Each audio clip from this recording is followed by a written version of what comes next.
Hi, I'm Steph, aka TJ Squeakerson, and you're listening to the Dragonborn Industry Starfinder podcast. Hello. Oh yeah, conflict. Conflict. So, hi everybody. Hello. Welcome to the Dragonborn Industry Starfinder podcast here on all of the channels that we can currently bring them out on. I don't really know how to finish that sentence. Hi, how are we doing? I'm great, thanks for asking. And how are you guys? Yeah. All good, yeah. Good, thanks for asking. Yeah, what we chatting about? Is what it is. Yeah, just chatting shit. Yeah. As Chat shit. anyone does, I think. Yeah. We're down Tamsin for now. She might be along in a little bit. We're also down at James tonight. So for anybody listening on the podcast, they're not here right now. They might be. James won't be here tonight, but Tamsin might be along in a little bit. Otherwise, hey everyone, I hope you're all doing really well. If you're here on Twitch, hey, how you doing? If you're here on YouTube, hey, how you doing? If you're here on the podcast, hey, how you doing? I don't know what I'm doing tonight. I'm just in one of those moods where I'm just like really goofy mood. I'm in a goofy mood, Stop it. yeah. But hopefully everyone's here to have a good time and listen to what I think is going to be the next step in the electoral debates. Well, we thought that last episode. Yes. Oh my I God, ended up just adopting a direct. child. Yes. Yeah, we'll Just talk. remember that. Quite, For quite. fuck's sake. I did not forget that. I did not forget about Wiley. You imprinted so Yeah. fast. Well, law-wise, it makes sense. I'm willing to go into it for 2 minutes if you... I mean, actually, Yeah. yes. Yeah. Oh, go So, on. the way I put it, his plumage changed because it's mating season on his home planet of Nehruun. Research. How is he Chucky? He is. He's broody as fuck. And so he saw cute. little Wiley and he thought, I gotta do it. That's mad. That's fair play. That's man. That's so cute. I Yeah, love so if that. Wiley dies, everyone's getting turned into remnants. Everybody. TPK. Protect the child at all costs. If anyone could do it, it probably would be Bruce. Yeah, fully. You do some fucking damage, boy. I like the idea, and what I kind of saw is because obviously, like, first of all, outside of this is like GM Ian having played many games. We see parties adopting goblins all the time. It's such a trope. It's a massive, find a lone goblin, adopt the goblin. The problem is that goblins are fucking monsters. They are fucking creatures. And I know that, in modern D&D, modern Pathfinder, modern Starfinder, stuff like that, we see them a bit more civilized. We see them, people you can play as them as a race. And, we see that with James, with Pez. And yeah, there's a reason his parents aren't normally home. It's because they're fucking monsters. They're goblins. So I'm like, it's really Doing goblin interesting. shit. Yeah, they're not doing goblin shit. And so it's interesting for me that with Wiley, it's going to be I'm going to obviously take on the role of playing a chaotic, neutral goblin child. Yeah. Now in the party. So we'll see how that goes. Look forward to it. But I think the future I envisioned for them is I imagine Bruce just be meditating on the ship one day, trying to find balance between the gravitational force of the universe and the photon forces, and then Wiley eventually being starting to take an interest. And what if we end up with this Solarian goblin sidekick? I mean, granted, they're 2 years old. They are. Babe. They age quickly then. They reach maturity at 7.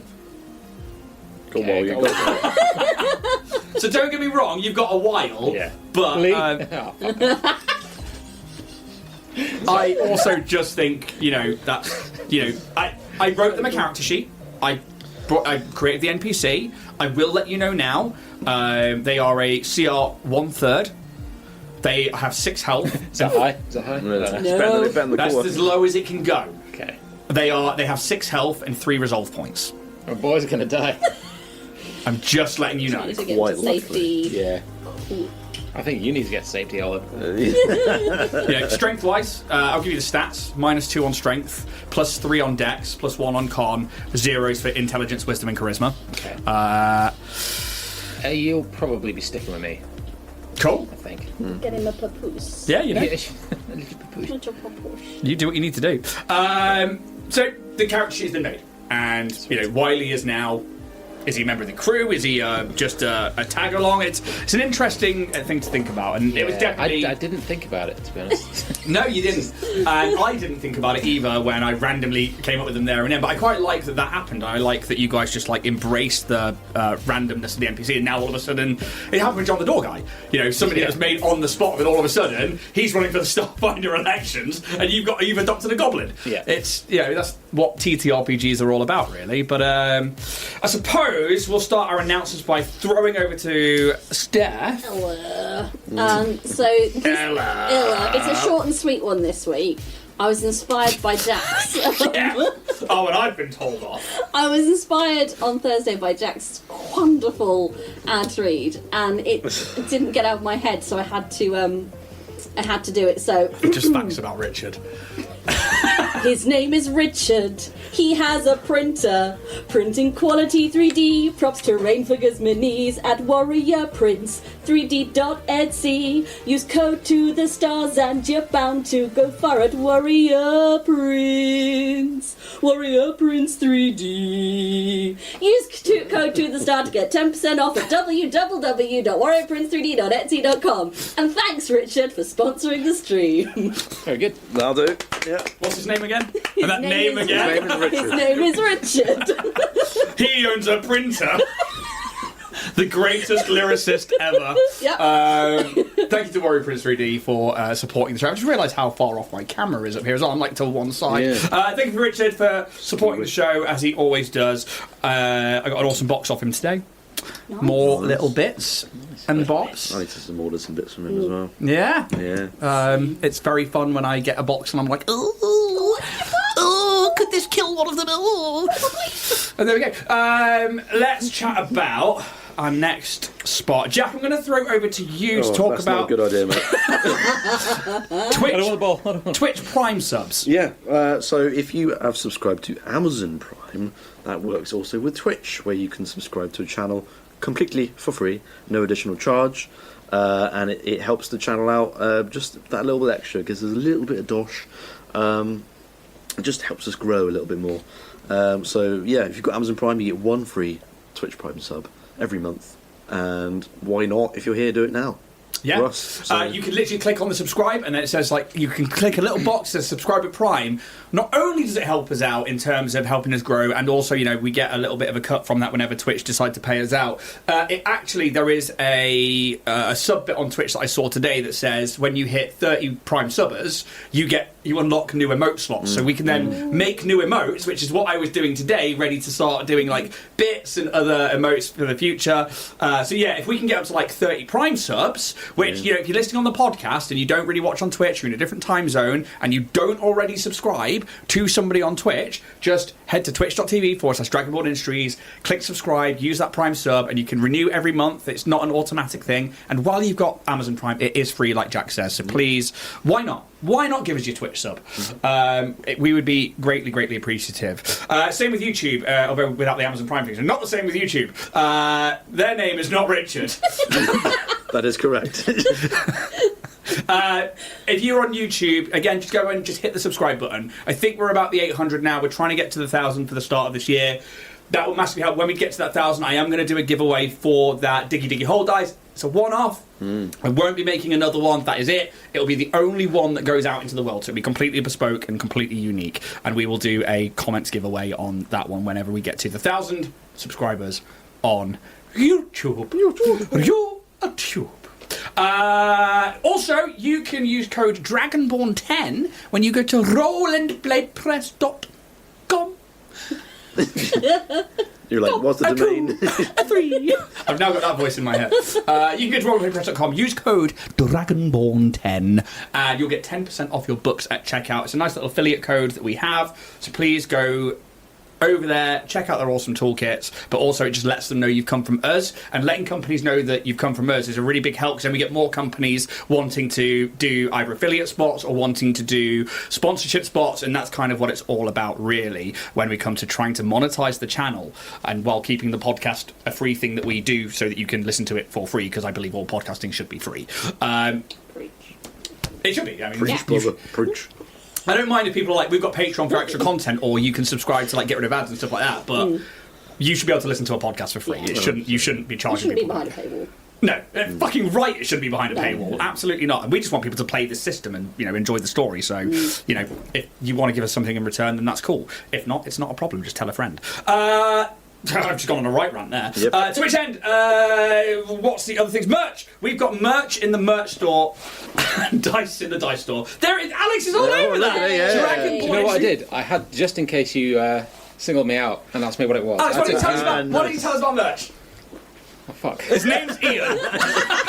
He So- makes our dice thing. If you head over to www.dragonbornindustries.com, you can find some excellent merch, such as a travel mug. Shit, that's full, sorry. It's not a problem. That's why it's here. Apparel. Yes. And yeah, And Ian makes all the dice. Yeah. he does. Very cool, very Hand- You nice. see that? Made. Oh, my fucking... No, alright. it's all right. You get the idea. Yeah. Sexy. They Yeah, are really cool. I actually, the next set of Starfinder dice for you guys are over there. I'm nearly there. It's taken so fucking long. But they're there. You guys will have some custom dice soon. We are going to be changing up the website soon as well. So the dice are all going to be staying on there, but I'm going to go into things like the core collection. I'm going to bring it back down to a small amount of things. I'm going to readdress the Starfinder merch. I want to start bringing out some Bloodpunk merch, a little bit of Lightwell merch. So there is going to be things disappearing from the merch site soon. Obviously, we can't ship to Europe at the moment because we don't know what's happening, and I can't afford the tariffs of having somebody in a representative out there. It's all a bit fucky at the minute. Yeah, and as for the US, I currently can ship to the US, but I don't know what's going to happen. So, I'm terrified, as somebody said in the stream last night, and I was like, crack stick. So yeah, go check out the merch store where you can before things. So, yeah, if you want something, get it now. I've just seen, please get an Eat My Nugs emote. No. Nug mug No. emote. Oh, I dear. want it. I want it so no, bad. It's like even listening to the podcast back, just listening to it, it was distressing. Just a mug full of warm nugs. So, but I was hate saying it. this earlier. I was like, I might think of something else to put in there next I've year. already like, thought of something. and Yeah? You'll love it. You'll fucking hate it. Let's keep it a surprise and let's start maybe bet like a you lasagna wouldn't approve of or that. a roast dinner, something See, like that. So I have the neurodivergence where I have to have the right spoon. So seeing food in a mug, it's just no, it doesn't live there. But if I put bananas and custard in there or jelly, I'd still be a no. really? It needs to be in a bowl. Okay, because I've had bananas and custard in one of these. Yeah, I know. This Yeah, distresses me. those things don't belong in a mug. But it's kind of not. It's kind of an all-in-one. Keep it cold, keep it warm kit. Future perfect. It's future perfect. It's future The Dynatech Industries mug. Jesus. So yeah, do go check out the merch store before we change it all, because there might be something on there that disappears. There might not be. There might be new stuff, but just go check it out now while you still can. Apart from that, I don't think there's anything else we need to announce or chat about. I don't think so. Uh, Go check out the other podcasts. And D&D we are going to intro be notes, maybe? at Happy Piranha. Why do I Easter egg. always forget this? Every time. On the 15th and the 27th of February, we're doing intro to D&D sessions. Very soon. Very soon. Very, So very if you'd soon. like to come play with In a 1, us. a 2, a 3, a 4, a 5 days. A wild Yes. tam has appeared. We have a wild Tamsin. Hello. You're over here tonight, Tamsin, because we're down at James. Player 4 has entered the game. Have you got work? What time are you on till? The next 5 minutes and then I time out. Oh, God. I got You- Steph with that one. Pay subscription. Yeah. I think that's it. We're back at Happy Corner on Saturday, and that's kind of it. Yeah. To which then let's jump into tonight's episode of Starfinder.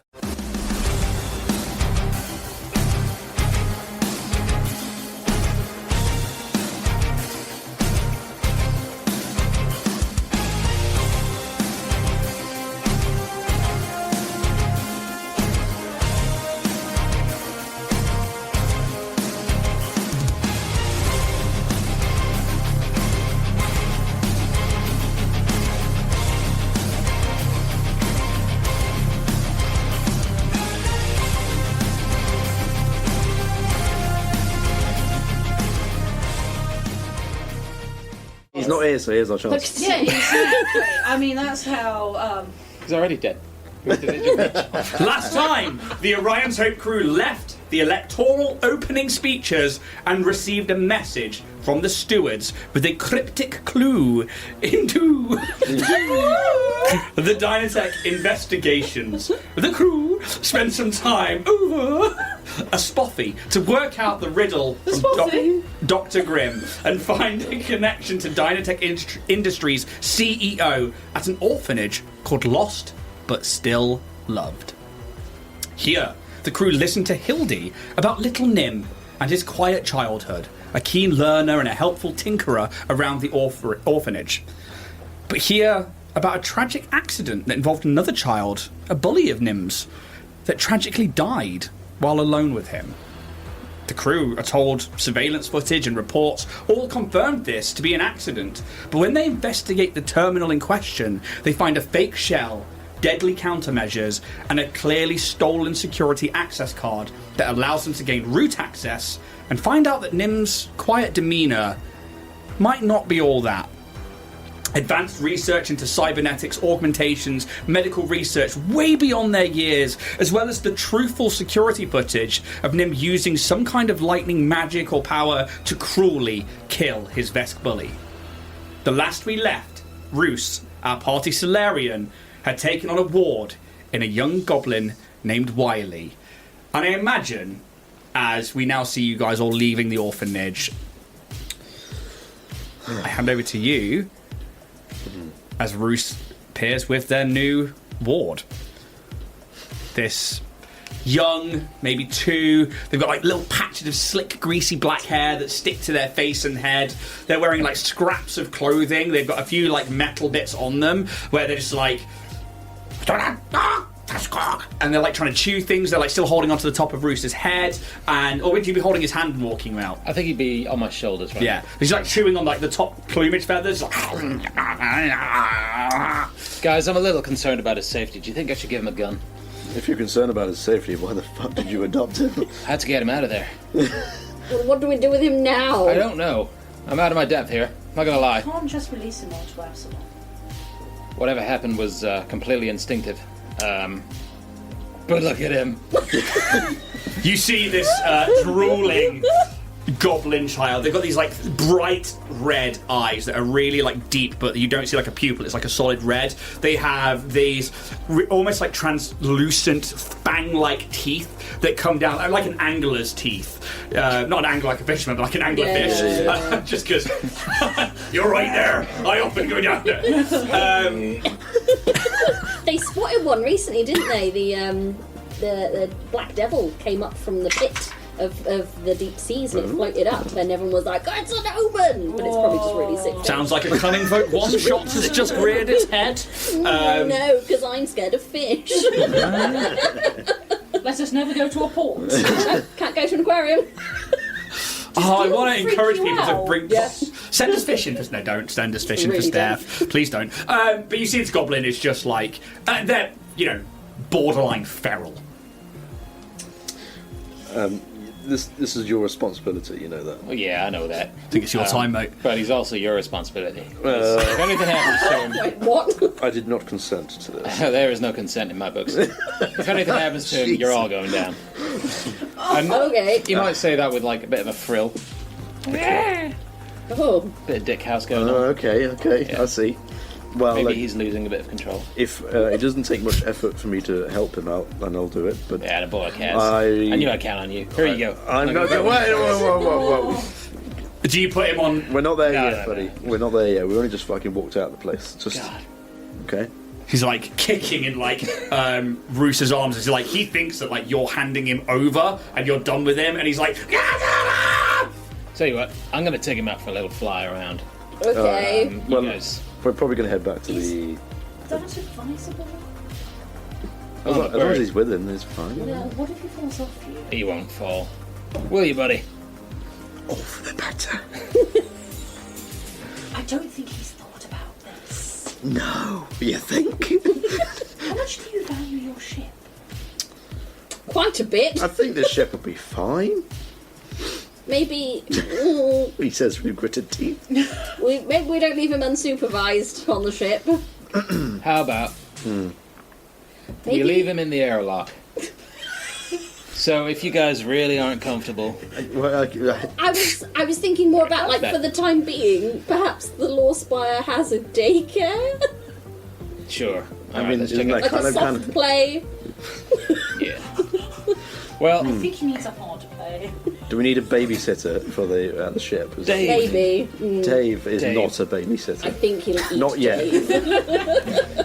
I mean, the ship needs modifying anyway. Maybe we Yes. can perhaps set up some sort of small room for him. Or... That's true. We can maybe set him up a little nursery in there, and we do still have Steve, the AI, tucked away in a floppy disk, maybe we could make a nanny droid. They have to exist, Steve has right? no choice. See, this is the input I'm looking for. Guys. Yeah, I want to is share Is this this responsibility. parenting? As little stuff as I have to do, the better. Well, it is That's little, what I'm so saying. you don't have too much. I assume this is all happening on the way back Yeah. to the Lorespire Yeah. Complex. And it is, late afternoon, early evening now. You've obviously collected this information. What are you doing with it? Heavy stuff, eh? I don't think it's going to ride well in the debates, is it? No. I don't know if it's something to bring out in the debates. I mean, no one knows this. No, and we know that no one's gone to see where Nymbus was brought up. So what information is it really going to hold? Exactly. It's, In the grand scheme of things, it's just conjecture, isn't it? We could bring anything. It's not going to directly affect Xano. No. I mean, they've been playing dirty, as we know. Indeed. Why don't we play dirty back as well? What are you thinking? Well, I mean, Walk in their shoes. we can use the same tactics. We can maybe even hijack those speakers and use it for ourselves, and that way we have a level playing field. That's quite clever. I like that. And, yeah. I don't know. I need to think some more on it, but Like for like. To show Nimbus killing a fellow child. No. We never said Not that. sure about that. No. I don't think we should. I think that's a broach bad that. idea. I think we've said we're not going to bring this up at the elections. I think this is something from the back burner. This is something for the larger yes. scheme of things. I'm curious what your interest in Nimbus is. Are you curious for a man who's barely been seen and seems to be ageless? It has been a wonder of mine, but I've never really particularly thought about it. This is all coming down to Dynatech, and Nimbus is the head of it all, started it all. No one knows what he really looks like now. Well, people know what he looks like, but No one's people seen don't him. know him and what he's actually doing and what his purpose is. And as far as we have looked into, they have been harbouring, well, essentially two races, so two species, under pact, against the pact, basically. Hostoki, for instance. You can clearly see TJ here is Hello! very much alive and conscious and personable. And Now I'm off the beta block, they're doing better than ever. You're certainly a lot more sentient than the salesperson led to me to believe. Yes, so because we've all been drugged up for years. yes. interesting. And then there's the whole deal with Calyx, which yes. Our Decimar friend. I did see him on TV, so He's a lovely boy. Very well known for producing wonderful silk. Wonderful silk. I have Silk a few, bird. Oh, God's got to lead into it now. But they were doing it very inhumanely. And cloning. In a way that threatened the pact.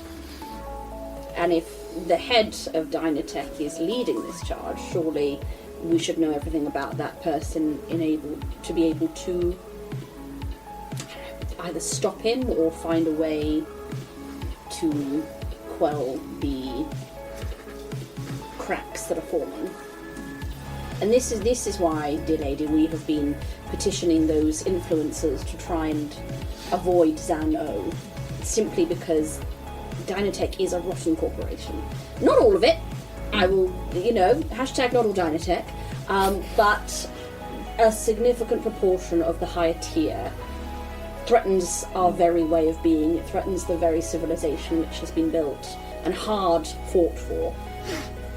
And yes, the Starfinders may need change, but if that change leads to ruin, what's the point?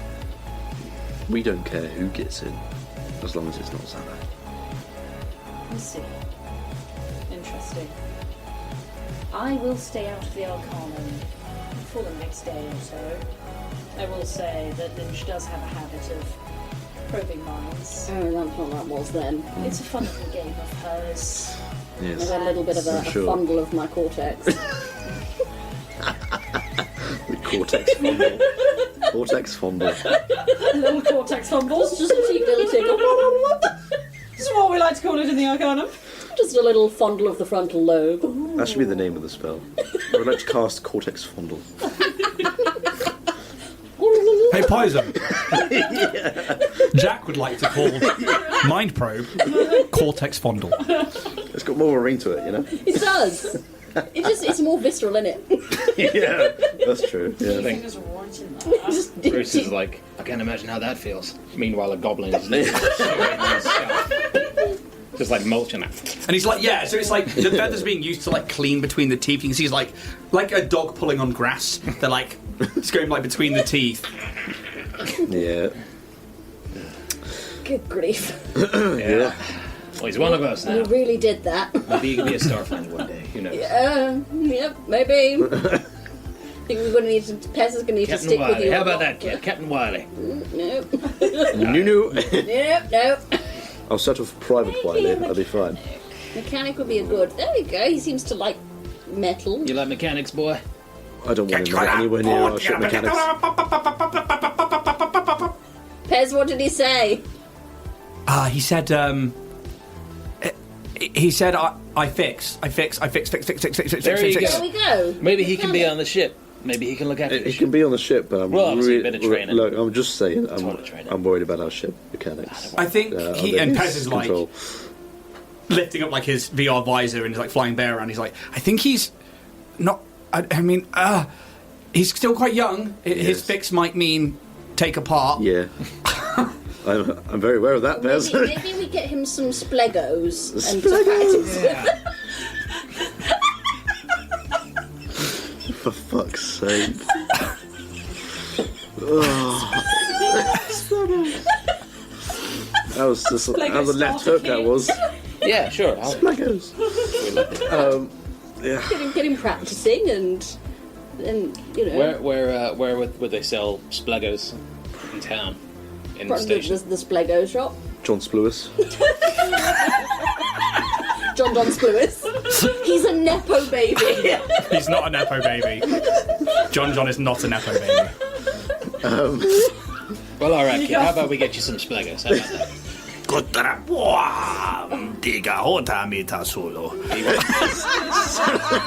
He wants to dig a hole, huh? Look, kid, I was just getting out here to pay you. Tell Jabber I've got his money. God, that's burrito. I don't do that. Oh, you know, you said it. Imagine being that kind of DM where you're just like, no, you said it. You Yeah. committed. Yeah, no. So are you guys heading back? Lorespire Complex, Yes. nothing else, just like straight up, let's go there. I think I probably would leave the group. I will be honest. So yes, as I said, Lynch will read minds, and at some point she will probably give my mind a little fondle, as you say, and she may end up knowing of this. I don't know what she will do with the information. I mean, do we care? I mean, She's a bit scary. no, but I mean, the information we've given is true. It's true. Yes, it Like, is true. we haven't lied about anything. And if Lynch wants to do her own research, then we can go for it. I feel though that having met that dude, Yes. that perhaps Like I she said, wouldn't do quite what we would do with that information, and that No. if it were to get out without our control of it, I think it's risky. It's This risky. is why I'm giving you a heads up that it may happen. Thank you, appreciate that. And like I say, I may stay out of the Arcanum for a day or so. I have a little hobby I'd like to indulge in at the moment anyway. What is your hobby? Meth. Spiff.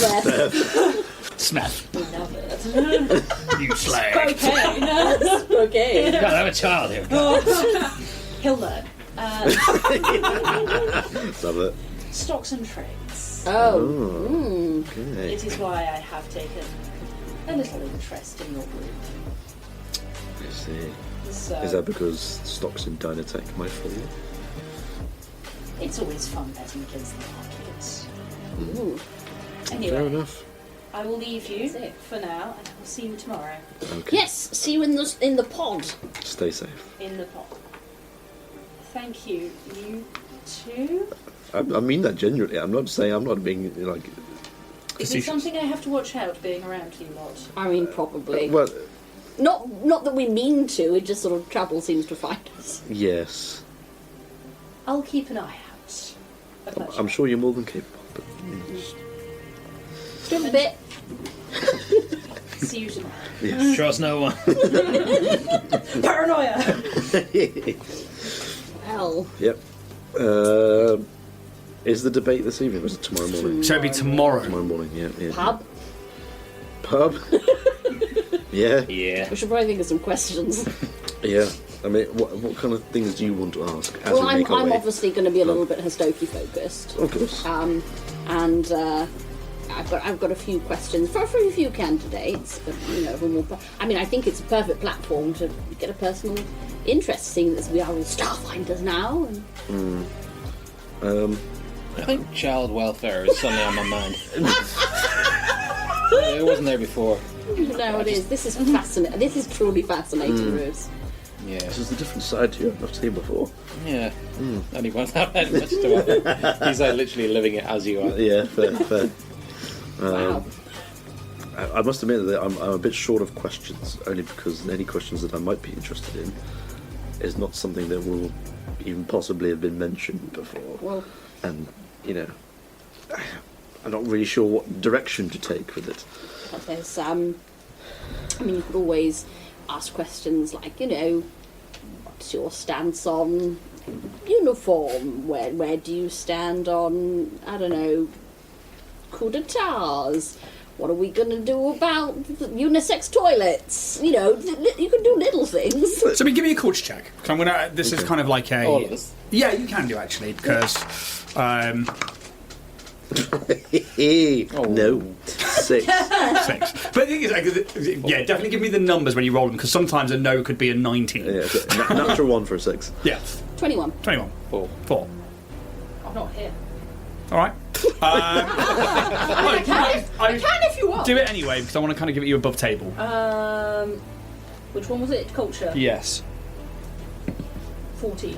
14. Okay, so realistically, it's the role of First Seeker. This is what this debate is all about. First Seeker determines the directive of the Starfinder Society. They give them a main mission. So that main mission could be something like, okay, I'm personally interested in this archaeological thing, therefore the main focus of the Starfinder Society will be this. You can still go off and do your own missions and stuff, but if you want missions given to you by the Starfinders, it's going to be focused in a direction towards that. So you've got to think about what the focus of each individual candidate would be. And they will probably have a mandate that they will talk about, but if you're going to think of questions and you want to start somewhere, start with what is your mission for First Seeker and what do you hope to gain from that? Those kind of things. Because it's all well and good, you guys are coming in from the point of being like, we need to stop Xano from being Dynatech, but the rest of the Starfinder Society, it's kind of like dangling a carrot. If their interests align with the person that they see as the most aligned First Seeker, they're going to vote for them. So somebody's like, Captain Solias, for example, he's subaquatic, he likes looking for ancient civilizations underwater, you've listened to his Infosphere cast. So if there's other people who are interested in, or like species that are interested in underwater archaeology or adventuring, they're going to side with him probably just out of common interest. Whereas people like Luarti's previous mission was to try and generate funds for the Starfinder Society. The Starfinder Society generates money by taking things like the star maps that you make as you go out exploring and the data, and they sell that. They also take certain artifacts and they will also sell those on, but they also keep certain artifacts hidden away as these are too fucking dangerous to be out on the market, let's fucking hide those away. So yeah, exactly. So it's think about things like that, and this is where, like, I know you guys have been thinking about questions in your own time away from the table, but bear in mind the rest of the society could be like, well, they're offering us money, fucking right. Or this one could be like, oh, I'm really into Dragonkin culture, therefore I really want to do what, it depends on the mandates. Yeah. So that's something to think about. Just to bring up, I think we've got a frozen camera. Oh, yes, we do. That's right. We can sort that one out. It is that one up there. What Oh, a shit, I did. sexy look. With thinking. I'm thinking. Oh, There, we're back. Oh, Thinking high five. face. There you go. It's not blood punk, for God's sake. It was only a little one. Just the tip. That's what they all say. Just a quick click. God. Actually, goodness gracious. But once you start, Delicious. Delish. Just going to sort out my centering on here. So there are things to think about. Yeah, okay. I mean, we won't be the only people with questions. But if we have something that we want brought up, it seems like the platform. I think to do the it. main one I've been hearing is that Xano has promised funding for many people's projects. What if we can get someone else to say that they'll fund them as well?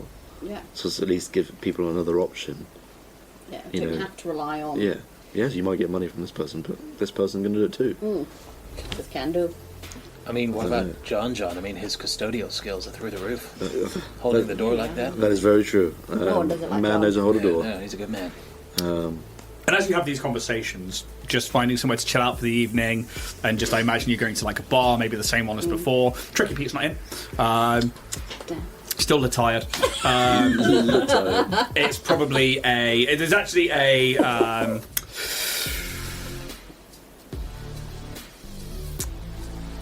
Lashunta, male, quite young, maybe in their 20s. More hipster. More hipster. Hipster twin. Very handsome, and they have very dark hair, and they've got these gentle antennae that go up to small blue lights. They have a bit of a side sweep going on with the top, but it's quite voluminous.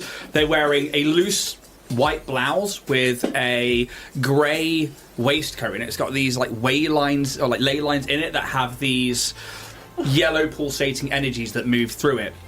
They do have a Starfinder badge on, and they're like polishing a glass. They have a little badge that says Aedeon, Aedeon. Hey guys, Good evening. evening. Can I get you guys a drink? Really handsome. Just read- God, you're gorgeous. I mean, drinks, please. Smiles. It's like, comes with being a Lashunta. Oh, this explains so much about Soulfire. Yes. Oh, you like Soulfire? We've got Christ. beef. I'm not gonna lie. We've got beef. What's beef?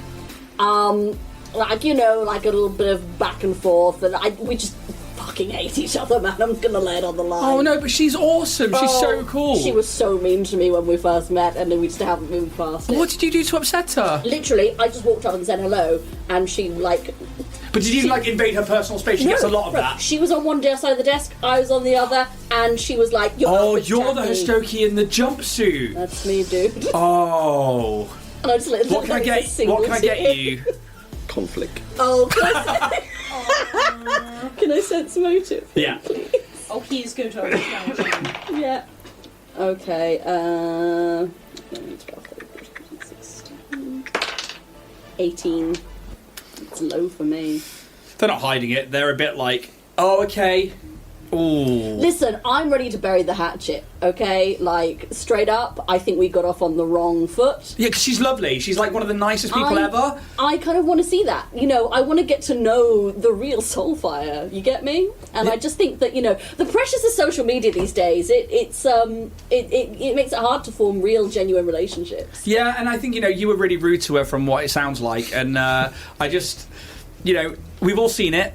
And I'm glad that you're willing to, like, apologise, maybe. And Let's go somewhere else. I think Reese or Matt just went like, brick, and then a while ago, wanker! Wiley doesn't learn common. But it's just like, you get aggressive, and they're like,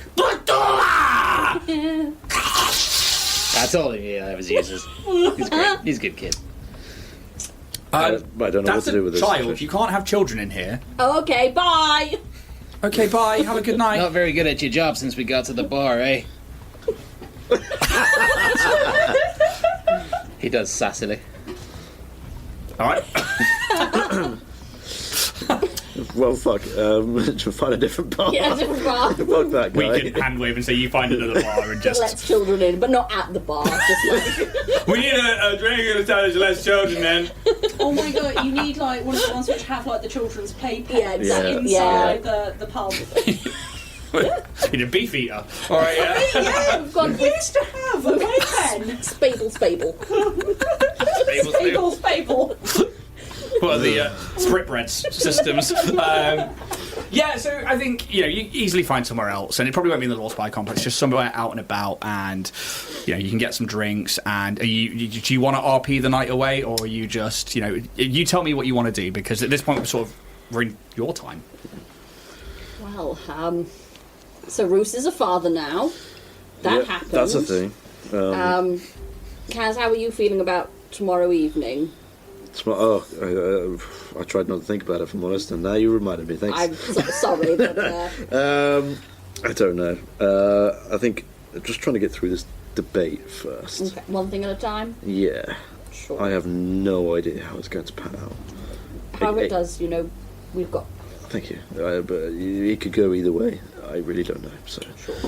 And I've got no other information other than I know what ship they're coming in on and when. Something. Yeah. Excuse me. Well, It's going to be interesting. bit of a period of change, eh? Yeah. Yeah, definitely. Yeah. I'm tired. Yeah, I'm not surprised, Roos. You can't get used to that, buddy. Yeah. Yeah. Yeah. It's like crooks.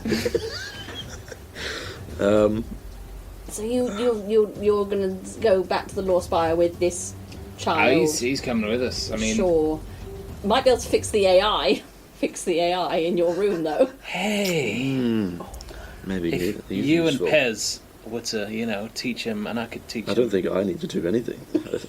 Just let him loose on a panel. Yeah. Have a little play with that. Great Then it's sorted. Cool. Hopefully sort the fucking shit out. Because I'm sick of Sid. I'm telling you, I'm done. When we get out of this shit, Sid is going to be gone. I'm telling you now. I've said it before, I said again, if you need a place to crash, doors open. Sure, Wiley will take care of it. Hopefully, at least in our room, that'll be fine. But I mean, on a more permanent basis. Yeah. After we're all done, I'm going to make sure. Encourage the kids. Maybe that's a question to ask at the election. What will you do to get rid of the Sid AIs in the Lorespire Complex? That's true. You know what? I might. There you go. You've got your platform. If I'm annoyed and other people are annoyed, then I mean, sure we can find some common ground. Exactly. It's quality of life improvement. the Exactly. real problem for Yeah. the man on the ground. Yeah. I agree with that. So you probably find a bar called Mr. K's Kitchen. Mr. K's Kitchen. Okay. It is run by. Mr. Okay. Well, we're about to find out because I'm using the roll and play press system. Is it K as in K-A-Y or just K? Just K. Okay. Just innocent. Okay. Okay. Mr. K Kitchen. It's run by a glitching hologram. Oh. Okay. And let's look at the regular entertainment. I've just put Adian prick. Yeah. That's all we need to know about him. Handsome prick. It's an electric Nah, no, it cabaret doesn't deserve lineup that changes every night but always features quality acts. It's like a dance show that kind of goes on in there. Take your child to cabaret. But it's not quite that risky. It's like a kind of a fun tongue-in-cheek play on that, and there are probably like other families in there. That's probably why you've gone, because other people have got children there, and they're sort of like, you walk in with a goblin and people Probably move. so out of place. Everything is sticky. Everything is sticky, and you sit down and you're having this conversation, and can you just give me a perception check? Just Bruce? Just Bruce. Just Bruce. Yeah. Oh, that was a nat 20 for a Boy. 28. Okay, you see Wiley is in somebody's pocket trying to take things out of them. Like a stranger that you don't know. Not my fault this is happening. Okay, carry on. What's happening? I don't. Well, Nothing. cool. Just the kids learning is. All right. Yeah, you gotta grow up somehow, right? And he's Yeah. snuck away from the table and is now like in somebody's pocket, and they're going to pull something out. He's got his uses. I'm very new to the whole, You've killed the person. You've killed several. I've actually never killed anyone. Huh. Yeah. Have you not? No, I think I've helped kill a creature, but I don't think I've killed. But you anything facilitated sentient. the ending of one's life. That's one way to put it, Bruce. I'll tell you that. Bruce, have you ever thought about going into PR? You'd be no, great I have at not. spin. You say you've never killed anyone, but When you think about it, when you really think about it. I am well aware that I've become a bit of a mouthpiece for the Hostoki, and therefore I am coming into this with clean hands. okay, I have to. it's very curious. I've never noticed that before. Well, there you go. Well, It's think one we of were the too reasons busy. that I You ended all the Dragonborn Dragons. See him pull out some kind of wiring or some kind of electronic part from this person's, and it's probably like a map pocket or something, like a big bit that they're keeping items in, and they then slink off again around the room. I think at this point I'd be like, "Hey, Wiley, come back here. Go on, I'll take his hand. What you got there? He's picked up 3 UPBs. Sweet. Why don't I take care of that? Fair play. Pocket money. He doesn't want to hand them over. Well, you keep them for now. Just get on my shoulders. And then looks around and sees the food and is like, "Ma!" Yeah, and I'll just give him a handful. I'll pay for that. Just on somebody's Someone plate. else's table. There's a human family like, "Ah! Quentin, let's get out of here." And they take their little child and they go. And just the food down the back of your neck. Yeah. Oh yeah. What, like a bird? Well, they're quite lipless. There's a child. There's no keeping it in. It's a mess. It's like, Oh, I thought you meant like me feed him. No. Okay. so all this food is falling down your plumage Hungry and stuff. feller. Fascinating. He may throw up. Oh, Well, let's please never see Maybe that. we they got should, staff around here for that kind of thing. maybe we should pay and leave very quickly. No. I want to sit down. I'm tired. Okay, alright. I almost had a long day. I deserve a little R&R. He like has his food and then he like climbs down. He like nuzzles into your arms and we'll go to sleep for a little bit. Oh no, that's That's cute. cute. That's dead cute. I get it now. I Maybe, get it. maybe it's Yeah. working out. Right? Yeah. Can I take the UPBs off him? You can make a sleight of hand check. He's clutching them. Put something in its place. Yeah, I'll put like a pistol. coaster. Sleight hand. He's going to be so heartbroken when he wakes up. Yeah. It's a 13. They will get a -10 to this perception check. It's low. Yeah, you're fine. You can Okay. take 3 UPs. Safekeeping. If he's curious, I'll give it back to him. Okay, If Yeah. he doesn't ask again, I won't mention it. fair enough. You can add 3 UPPs to your character sheet. Sweet. What are you guys doing? It's noisy in here. It's sticky. Yeah. Yeah. Home. Yeah, I'm just trying to think. Do we want to hack those speakers? Is it worth? I mean, I think they're on to us that we got in the first place. Is it worth the risk, or do we just want to?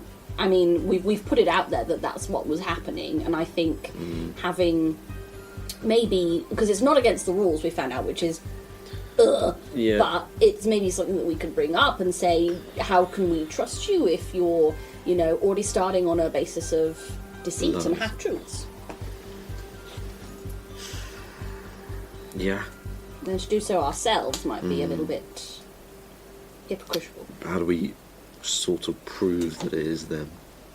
Well, Pez got the IP and everything. We've got all the imaging. We've uploaded was- it to the infosphere. We've info dumped. It's actually doing the traction on it's quite good. Actually, we're getting a lot of feed showing that people are. There's a lot of people saying it's not illegal, but there's also people like, well, it's clearly wrong though. So it's actually. I think uploading it there has been and spamming it has been actually really beneficial. So that could help us. Okay. Let's go with that front then. Okay. I think keeping it'd be very easy, and knowing the Dynatech style, having fed into that machine myself at one point, it is to spin. And if they can bring anything negative against us in retaliation, I think they will. So the cleaner we can play a game, the better. Okay. I'm with that one. So no fingernails, Kaz. Fingernails. No, it doesn't matter. The past is behind me, okay? Good. I think. The time may come when I have to do some things again, but Hopefully not. hopefully not. No. Anyway. Can we get out of this Yes, sticky please. restaurant? I feel dirty. The kid's just running past the table. Whoa, that was huge! Like a desk and a Kasathan child, and then one that looks like a giant slug, like going a lot slower behind them. Oh! Do they all come out that big? Good grief! This slug's eye is like just trained on you. Hi, mister. Hello! Thanks. Little boy, girl, child, hello. Mom! And then moves off again. You mean, you've got one now? Oh. That's why I have a right to say it. Oh my god, Roos has become a yummy mummy. Oh no. Let's start doing like hot yoga and going to brunch. That's part of his Solarian thing. Hot yoga's like out underneath like the rays of a sun. Yeah. With the gals. Maybe at this point I'm just like, as you two are like, just Yeah, let's get him home. And I think because like Definitely need a papoose. yeah, because they've settled, now you settle. yeah. You sleep when the baby sleeps. What are we doing? So, What is this? welcome to the sci-fi D&D show, That's what you tuned in for. where we're figuring out how to be parent. Let's go back to Yeah, the Lorespire. the Lorespire and get some shut-eye. And you're going off to I would probably go back to my own ship. I wouldn't mind, actually, if I know anyone. Just be like, if I would know anyone in the Arcanum who may be of an older age who may know of Nymbus. As I say, I'm trying to specifically keep out of the Arcanum, but if I'm like, just send someone a message and be like, hey, do you want to catch up over a drink kind of thing? I think you can roll a culture check or a diplomacy check.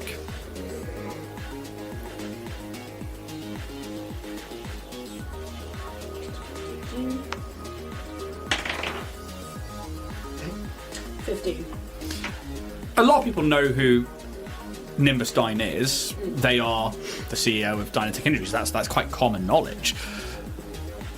Dynatech deals more with obviously augmentation, cybernetics, and repair work is where they first started. But yes, they do deal with things on the mystic arts. But it's more arcanists that work for the company that tend to work with the Arcana Miriam or do research there. I don't think you find anyone that's like specifically like, oh yeah, no, me and Nim used to hang out and there's nobody like that. Just to I suck was each other wondering, off. like, if anyone had met him or if anyone was old enough to, like, know the history of the company. You know, it's just friends, just bros being bros. Wow. Good guys being dudes. Just don't play it, don't. Just, help a brother out. You go first, I'll go after. But there's nobody really there That was the bad thing. Love is love. Fucking hell. You know, bros got needs. What's a quick BJ between bros? There's nobody there for Sylph that I think. There's nobody there for Sylph. That's why she's on the ship by herself. Yeah, I don't think anybody knows that information. Yeah, that's fair. So, sorry. You go back to your rooms. Are you just roll fast forward to the next morning? Do you want? I'll just let Wiley go. Yeah. So you In enter the the room. room. So it's like, oh hey guys, how you doing? Oh guys, you know, hey little guy, how you doing? And I'll keep an eye on. Yeah. And like the voice comes out and speaks, and they're like, bah. And it's like every time they go to do something, it says like, hey, what you doing over there? And they jump and they like they're being watched and they don't know where it's coming from. And they'll like run back to your leg and they'll hide behind it. And they've got these long fingernails as well, and they'll like dig them into your like leg when they're scared. Wow. But they spend the majority of the night trying to get acclimatized to the place. Sid, you know, the perfect AI. Hey, Kaz. Yep, I've noticed you need a shower. I do. You want to take a shower? Not with you around. Fucking no. What, you as well? I can stand guard for you. You're disturbing, okay? I'm just a machine, Cass. I like to have peace. I'm just a sentient machine with needs. What's a shower between brothers?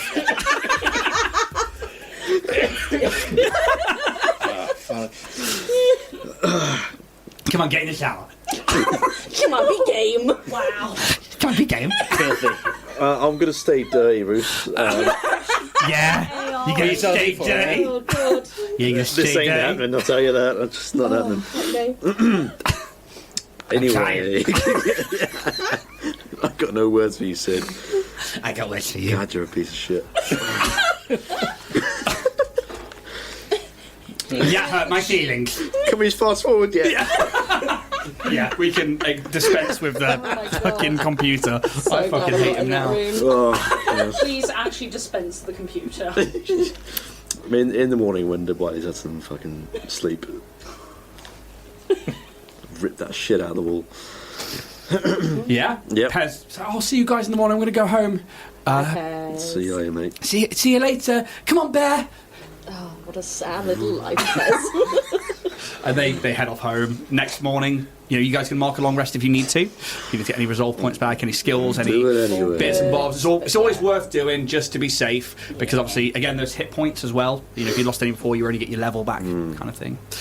And the next morning, you are not woken up by Sid. I don't want to say anything, just in case. You alright, Bruce? You good? Yeah. No. Yeah. Oh God. I had this terrible dream. I adopted a kid. No. Yeah, I'm fine. There's like a heavy pressure on your chest as you open your eyes, and there's like a goblinoid just in your face staring at you. Alright. I'm afraid it's all too real, buddy. Is he asleep or is he? No, he's awake. He's been awake probably for hours just watching you. Oh, well, that's You very making good. sure Dad is safe? Well, I'm pretty safe now, kid. You can get off me. And I'll lead up. I'm good, Kaz. Cool. Wake me up earlier if you ever see that again. I was asleep, man. I didn't know. Anyway, Shower, dude. like I told you, I'm sorry. It's gonna have to wait until this book is gone. I'm assuming Sid still said nothing. Has he ever been this quiet? No. What do you say to him? I usually don't. if I can help it. Sid, you there? Oh, Christ. Hey, Reese. Okay. We're out. Cool. Yeah. Just making sure. Yeah. How are you? I'm good, thanks. How are you? I've been better. You want to talk about it? What's the point? You're not making me feel bad. This is not happening. Not happening whatsoever. He never listens. I'll put the last piece of my armour on that. So I'll see you out there, yeah? Fine, don't say bye to me then. Close the door. Doesn't remember your birthday or anything. I was leaning against the corridor. He's got issues, but I love him. Kaz is Kaz, and you're a sentient machine, and you should know your place. And I'm just going to walk away. You guys can read That's my boy.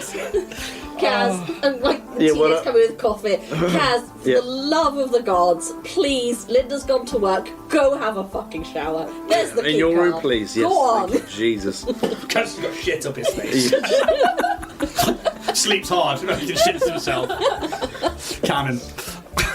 I'll have a little wash down in TJ's room Cool, it's fine. and just fucking cleanse myself. You know that today the debates start. I mean, every room, by the way, just so you're aware. Just saying, you could have done this back at home. Had to go out to your friend's house. Program it. Why are we all playing this one out? I don't know. It's a dysfunctional relationship. It's so one-sided it hurts.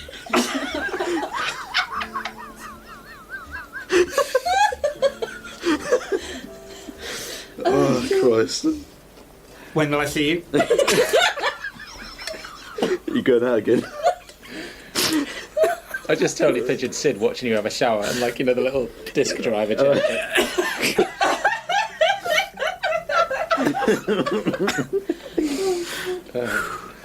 You know that the debates are going to be happening in the next sort of hour or so. Obviously, whenever you decide to get yourself to the Hall of Resplendence, Hall of Infinite Resplendence, I went straight to High Rollers. Wow. Went back to Erasmus there. Jesus. The Halls of Exchange. That's the one. For hour one. Wow, that was a blast. That was a crossover, wasn't it? That was there you go. Tell what I've been watching all week. You can head over to the Halls of Exchange, which is where obviously the debates have been taking place. You've seen the opening addresses there, and you know that Starfinders are going to be starting to make their way over there to get to their pods. There's thousands of you that are going to be there in witness of this and to ask questions and stuff. And it's up to you really when you want to head on over. And then, you know, unless there's anything else in the morning you want to do. Is there a bit of like a congregation of people before everyone goes into the debate Yes. room? So there are a few places where people would really congregate. One is in the main atrium of the Lorespire itself. Obviously, you have this amazing fountain. You've got this statue of Durivor Creel, this dwarf that is somewhat of a martyr for the Starfinder Society, and the statue's relatively new within the past sort of year. There is a place outside on the campus where there is probably like a few seating areas or like a few sporting areas where people can like practice things like anything from martial arts to shooting ranges, stuff like that, where it's nice and safe, and it's, you know, it's essentially like a uni campus but more adventurer based. And then outside of the Halls of Exchange, there is also this big communal courtyard where crews tend to meet up, like where your crews are sleeping in separate rooms, and people like Pez would probably meet you there or in the atrium, ready to go up to your pods, but also you could just meet them in the pods. So it's up to you where you want to kind of I want to go to see what the opinion is on Sid. I want to see what the general response is.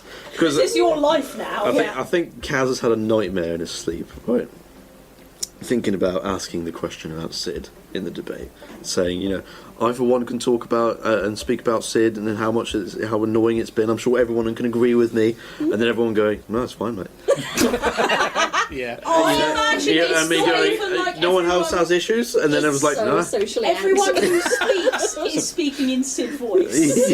Oh yes. everyone's just a red disc and their face like a lens. Yeah. Hey, Cass. I think that's the nightmare he's had. So Great, Cass. certainly Just wants to falling try like Woody into the bin. It's just like Just relax, Kaz. Take the shower, Cass. Stop it! what AI would want you now? Stick, I'm oh on it my tonight. god, yeah. So he definitely wants to go like confirm, like just make sure that he's not the only one. So I think this is going to swing. It can only really swing two ways. Either people, the majority, find it fuck annoying, or people are like, yeah, we need to upgrade from the free payment plan to the. So let's go around the table and make some diplomacy checks. You're going to go round and you're going to make 4 diplomacy checks, and then we're going to roll percentile dice. And if it's 49 or under, they love him. If it's 50 or over, they fucking hate him. So you're going to make the first diplomacy check. 6 total. The first group of people are like, we're just on a ship. We don't really stay in the Lorespire Complex, so we don't know. Yeah. So there's 1 down. 3.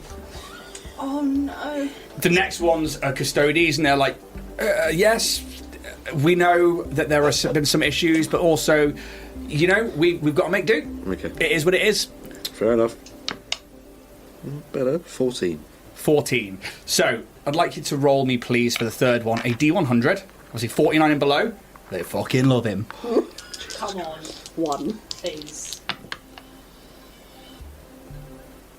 49. Not in it. Wow. They are the biggest fat. They are It's six. quite literally 1. It couldn't be more further away. I'm a witch. I'm a witch. You find a group This is of... fucking awful. Mental. Sid lovers. Yeah.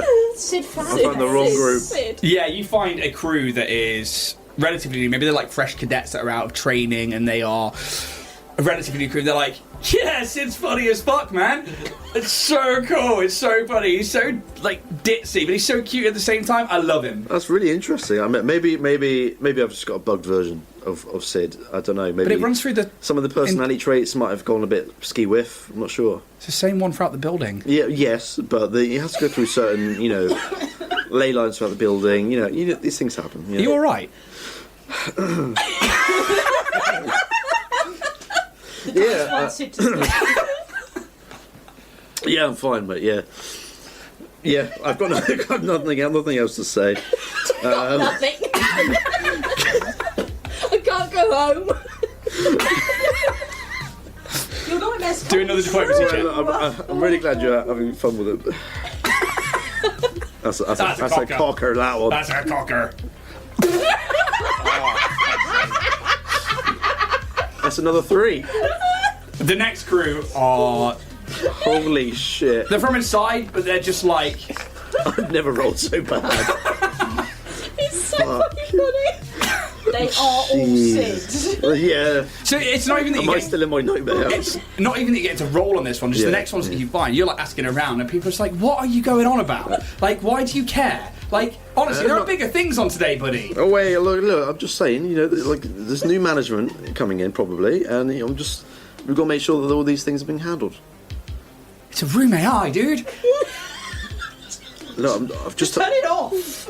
Are you okay? no, I'm not okay. But you know what's fine. Thank you for your opinion. I'm off. See you later. I've got. You guys are clearly mistaken. Okay, I'm going to make a roll behind Sure. for the generic Starfinder Society as a whole. Okay. You're seeing me go, who the fuck No, is this guy? this is just in general. Do they like Sid or do they not? okay. This is simply down to your rolls there Yeah. Being fucking awful. as to whether or not they like Sid. Uh-huh. I will take a picture of that Oh no. so that I can show you when we get to it. Because I think shoot your shot when you're in there. Oh, it's in that 20, and they all fucking love it. Someone's Sid is going to vote. First Seeker. Yeah. Oh, Jesus Christ. Seeker Sid. I'm never coming back to the Absalom station ever again. Quit this cast. This Quit is it. The amount of Yeah. times that Calyx was like, let's not go I'm back to gonna be a Absalom, hermit. and now you are on the same band. I'm going to live in a hut on some fucking planet on the other side of the galaxy. Okay. Still here.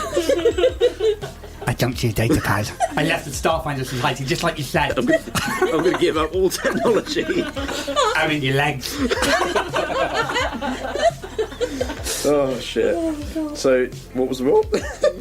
I will tell you Okay, if you cool. decide to shoot your shot when you're in there. Because you said you wanted to Oh, ask questions in there. So, I'm not sure I will with that, No, with how come on. bad that went going around to see everyone. I'll probably meet up with you guys again and I'm not asking it. I'm not doing it. risk Up to versus you, reward. up to you. Everyone dude. seems to love him, I think. Maybe, I don't know. What if I put a bet on it? A bet. If you ask the question, Oh. If I ask it, I get credit. Is that what you're saying? Up. yeah. Oh, Jesus. You've got to do it. Really. Who cares if I get embarrassed? It's fine. You just can't Okay. show your It's right, face in Kaz. society. It's fine. Okay. Sid will know. Someone will ask something stupider. For podcast listeners, I put a cred stick on the front of my GM screen. Okay. I'm going to leave that there. I'm going to blue tack it on. If you ask the question Yeah. and RP it, Yeah. I'll give you a cred stick. Okay. I should think about it. Risk versus reward. You had to take a picture of the dice. I thought you were going to say I need to take a piss. No. I've got a Is picture it? of the dice. I've taken it. Is that purely just so you know what you rolled? No, so I can show you afterwards that I'm not. Okay. Not Because this entire campaign I've rolled pretty much everything open. Yeah. The only thing I haven't rolled open is this election stuff. But for this one, because I want you to RP it, Yeah. and you are genuinely, as a player and as Kaz, nervous about asking it, I'm dangling the carrot. But I'm not going to be Oh, like... yeah. I don't want it to be seen as like me changing the results behind it. I want it to be a... Yeah. That's the That's result. cool. Yeah. Cool beans. Because it could be horrific. It could be great. While Kaz has been off doing his little Sid mission, I want to do something similar, and I want to kind of like go and find some of the other Histoki and kind of talk to them about, if anyone's got a Starfinder badge and we'll be in the pods, what we should be talking about, what the general feeling is of the kind of questions that we want to be looking for. Give me a diplomacy check. The DC is relatively low. It's going to be around a 10. Talking to other Hostoki. 29, yeah. So a lot of them obviously are in and about, but not many of them are going to the debates because none of them have been offered memberships to the Starfinder Society.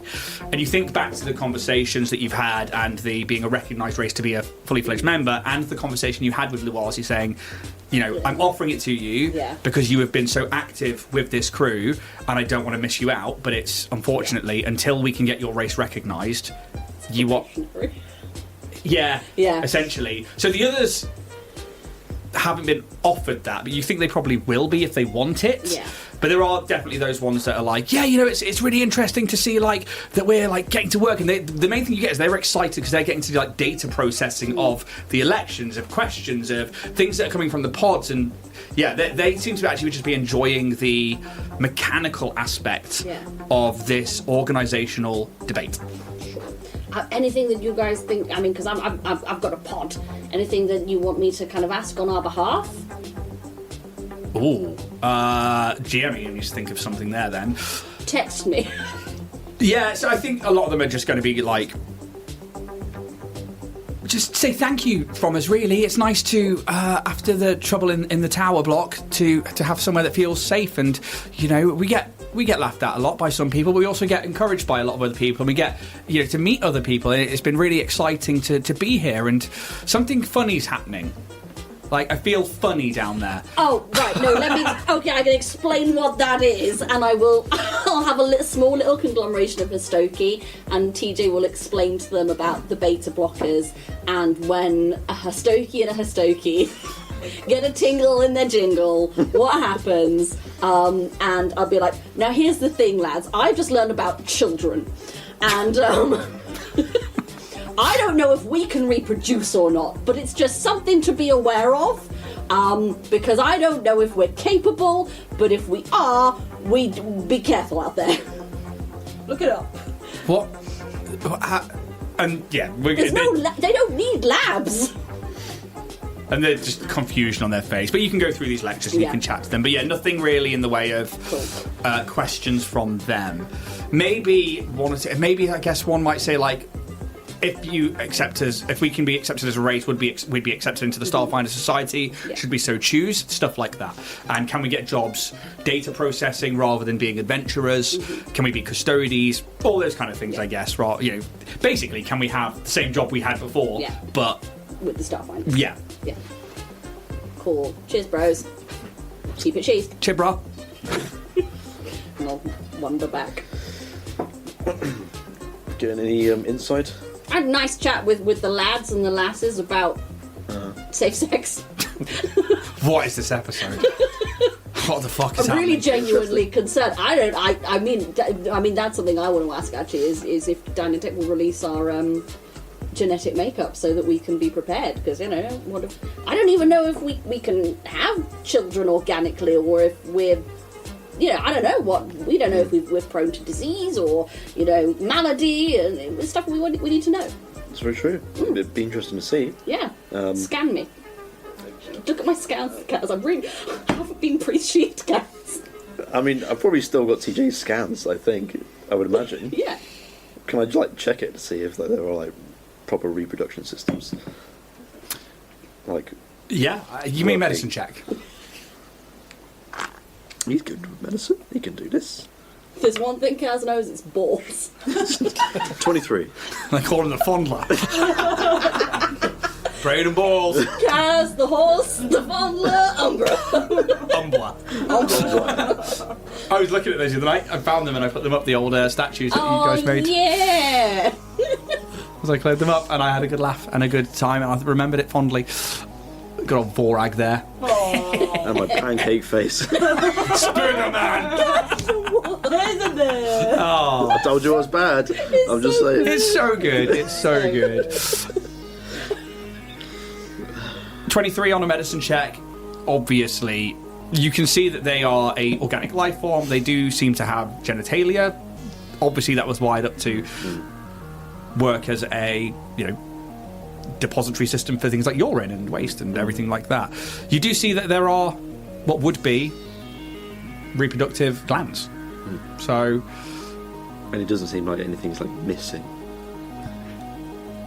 You know. No. Because we as humans can have obviously the organs, but it's like one little thing's missing. Gone. Yeah, you think there's been some gene splicing in there, and you can definitely see the Hostoki have come from the Yosoki with that check. But it's not been fine-tuned to the point where it's like cutting off reproduction. That's probably why there's a beta blocker with the food. Okay, fair enough. Good. I think. No, TJ's sweating. Yeah, I mean, Linda comes out. There's like 12 of them in there. I think you're probably good to go. From what I've been hearing, you've been having a lot of action. I mean, but you know, you spend your whole life on a beta blocker, come off and it's like, whoop! I wouldn't know. Jets away. Kaz is just celibate. Kaz, the celibate umpire. Kaz is a virgin, so he hasn't. Oh, Kaz. No, Kaz. We need to have the talk, Kaz. Well, I'm not that silly. I'm not that stupid. I know what sex is. Sure. I didn't. I've just never had it. Fair I've enough. not really had the Is your chance. species frequent? I would imagine so. I think with like any other sort of sexual. Or you just go sort of like fly over and like a cloud. Well, Another cloud comes along. Suddenly you got fish in the ocean. Well, I think I've been doing it wrong. is that how the And then a Ispraxa giant do sperm it? whale comes. What are we doing? Fucking What is this episode? Now you've asked the important question. Yes, Should we go to indeed. the debate? You make your way to the halls yeah. of exchange, and you can see again a good amount of Starfinders are finding their way inside. The corridors are packed, and the Starfinder crews and personnel are already on the move to their pre-assigned pods, be that on this level or above, like yours are. You find the same reflective disc-like elevator, and you begin your ascent to the corridor that leads to pod 741. Sif, would you already be in the pod? Yeah. You approach, and we see this gothic mummy. Are you wearing the wide-brimmed hat inside? Always. Always, and the glasses that like completely cover your eyes, the long, flowing, beautiful dress, and I imagine just a accoutrement. It's a different dress, but it's still black. Yeah. Nice. I own this dress 7 times, one for each day. Basically, my clothes. You open up the cupboard and it's all identical. Nice. Oh, we've gone for midnight instead of Deep Space today. Very nice, very nice. Oh, I'm so glad you noticed. Of course, dear lady. So, you know, people just don't really understand the difference. They should. No, Plebs.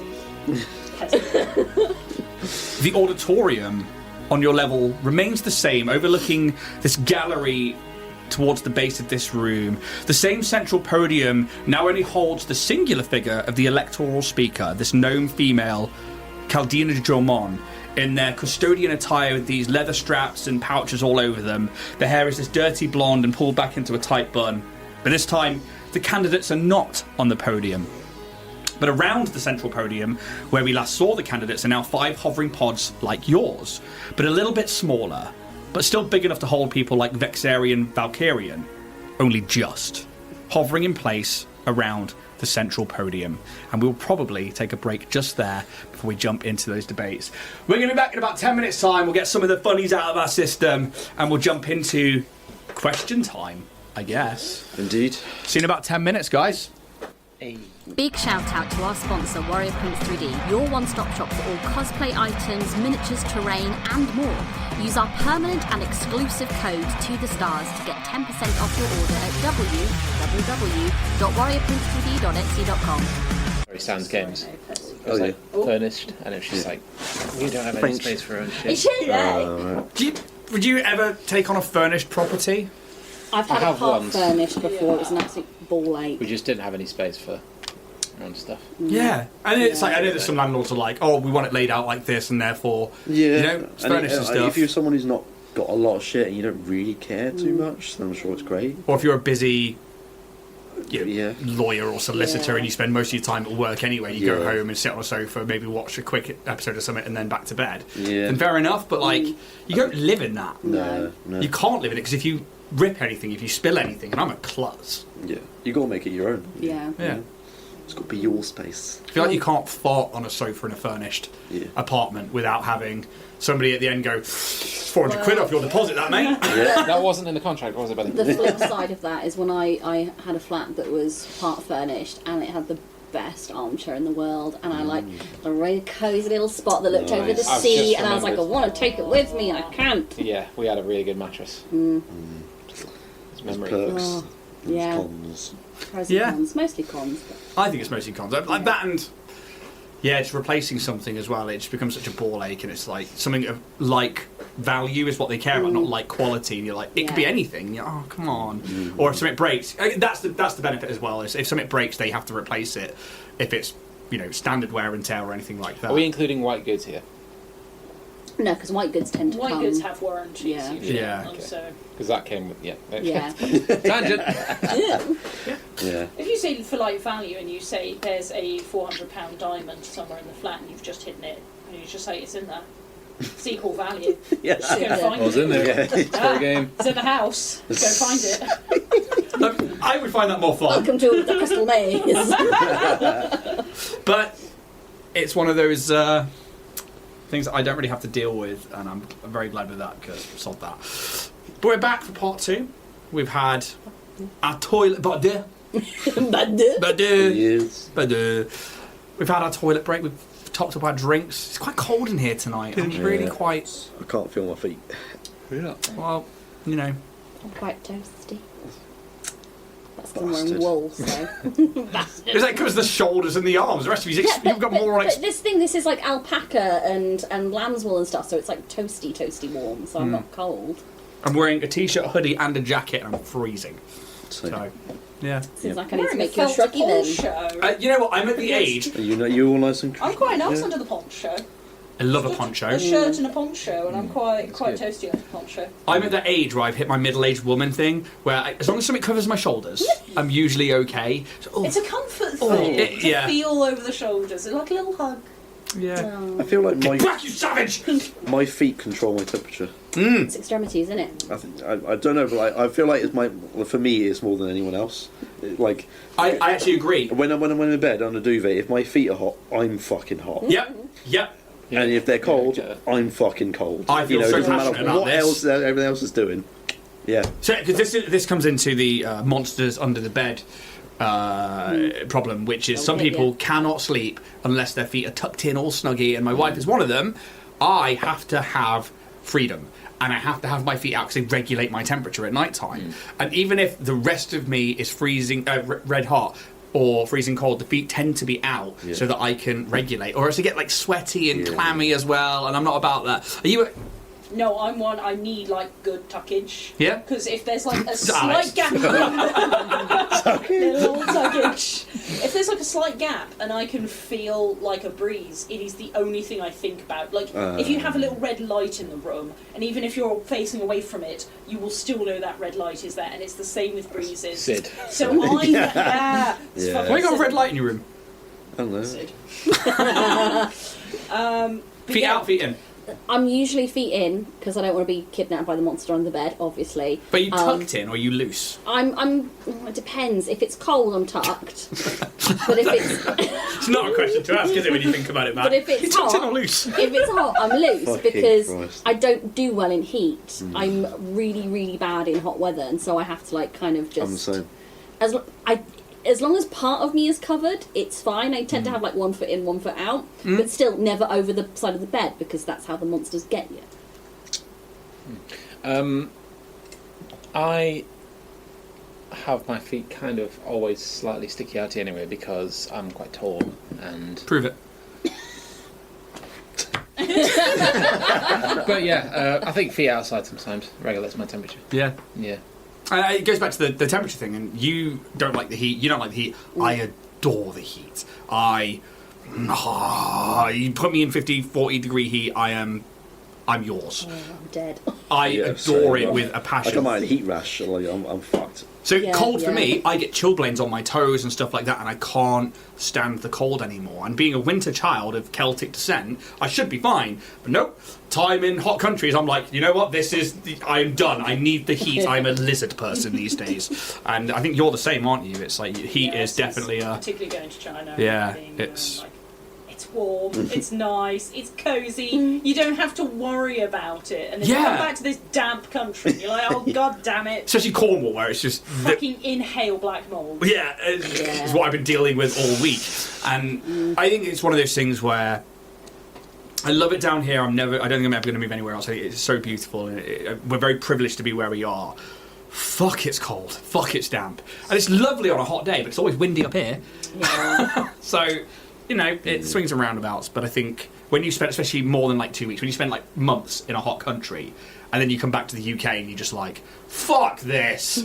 Like, what am I doing? So Tristan found that when he came back from Australia, and he kind of stepped off the plane and was like, oh no, what have I done? Honestly, it feels like my inner core is just slowly dying in this kind of temperature. So I'm really cold tonight. But that's the kind of banter you get from us. Yep. Top tier, regulating temperature. This is what happens when you have a podcast with people over 30. But it is, you know, I'm on medication, and you know, I've taken aspirin tonight because headaches and stuff. That's a constant. You think I'd drink more water, but instead, Nesquik chocolate milk. Yum. Because it's the millennial way. Because childhood trauma. Yeah. But it is, you know, it's one of those things where podcasts. A lot of people are like, oh. Best dad jokes, 3, 2, 1, go! Not us. You took your feet in at night? Asking the real You taking the glucosamine yet? Yeah. How's your HRT going? Oh, I dread that. I really dread that.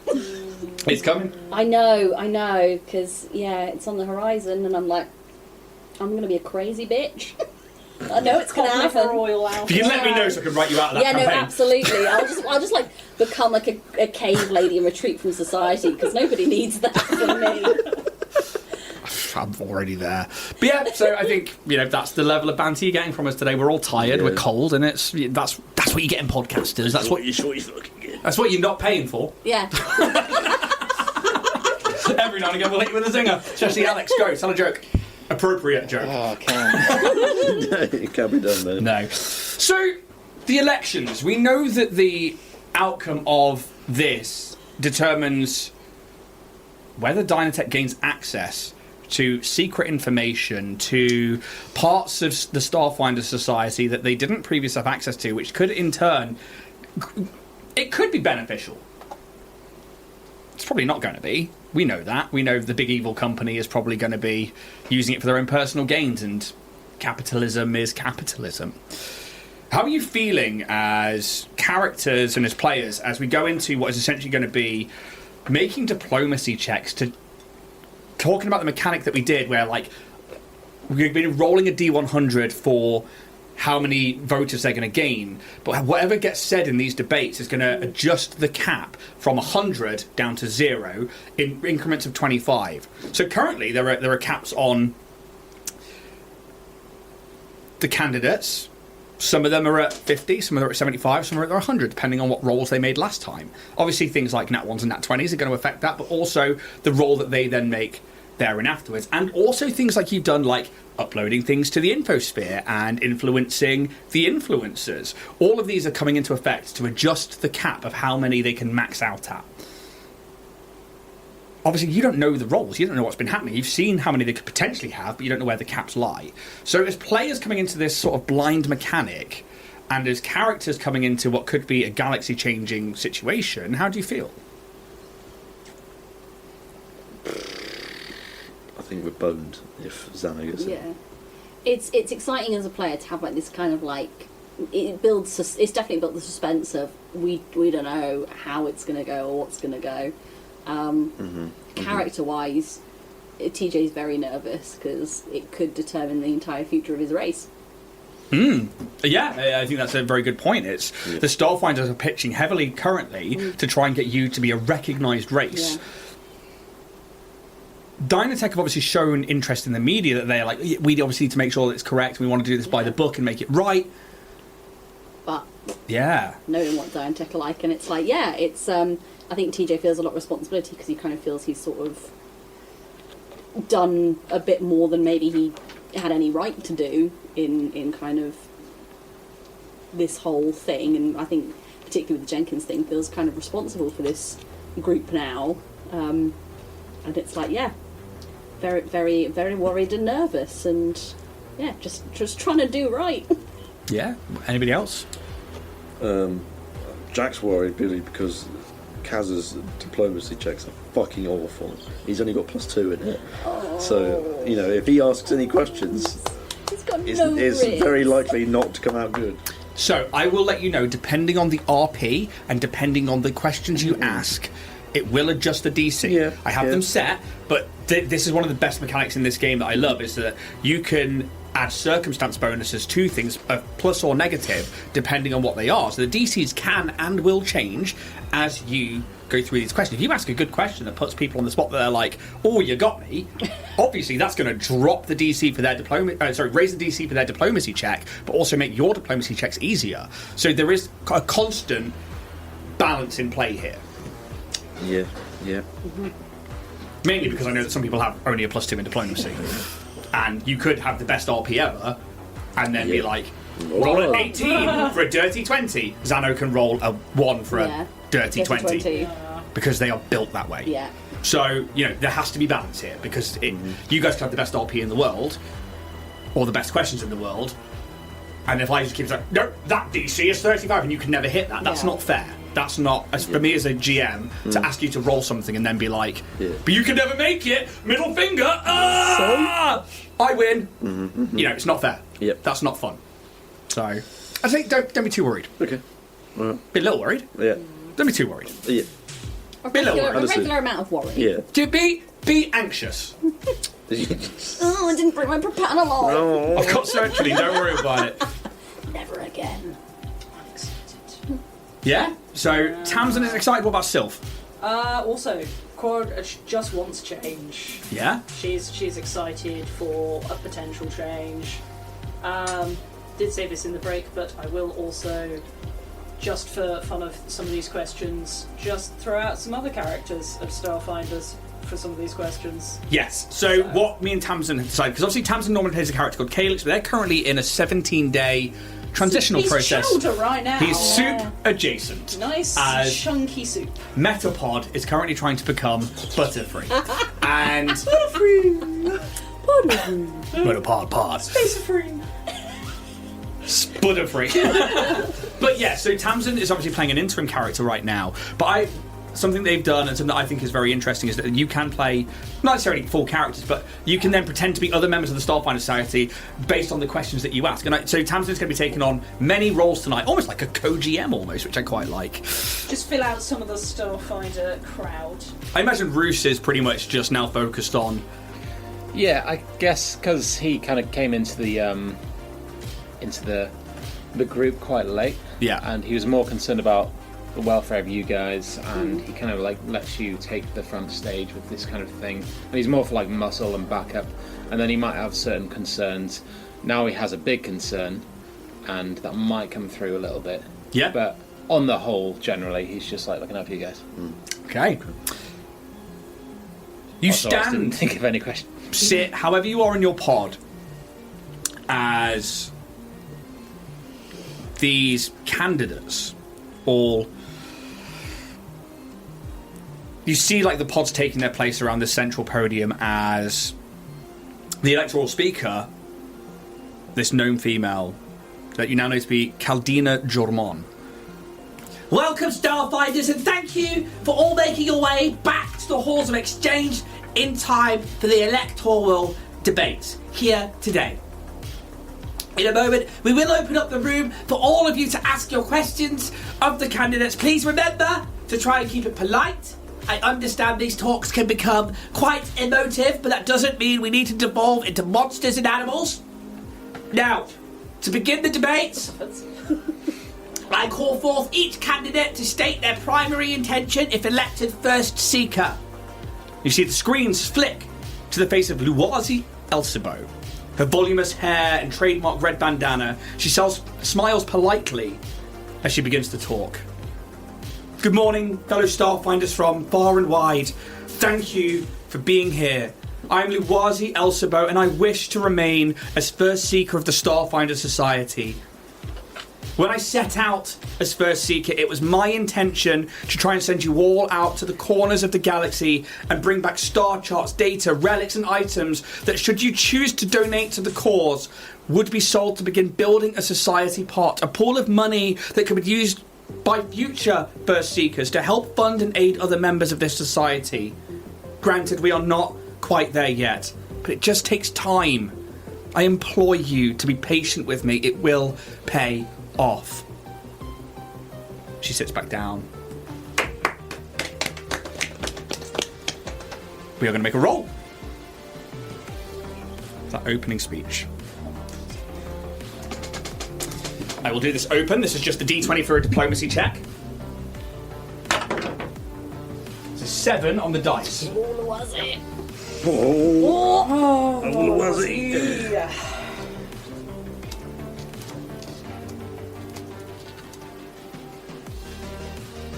Write down the modifiers, just so I've got that.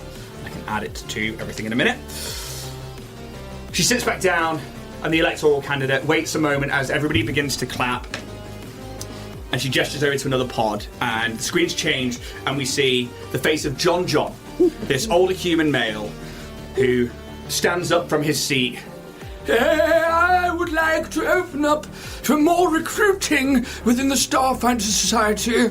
Maybe set up a few secondary spires where we can recruit younger people with a mix of practical and personal qualities. The kind of youth that can adapt to situations and handle the complexity of change that we see in the younger generations of this day and age. Thank you. And Bloody good! John! He's not wrong! it's a pretty That's a good concise and well-rounded speech, and you see a lot of people around the room are kind of like, oh, shit, okay.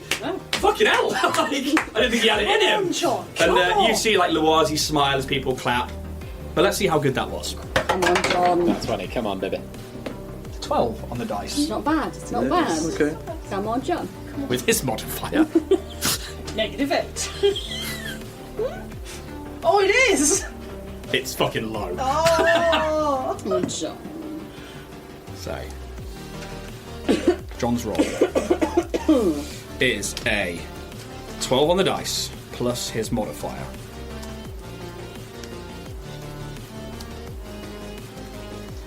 What this is going to do, once I've got it all written down, is it's going to set, or it could change the cap that's currently on everyone's.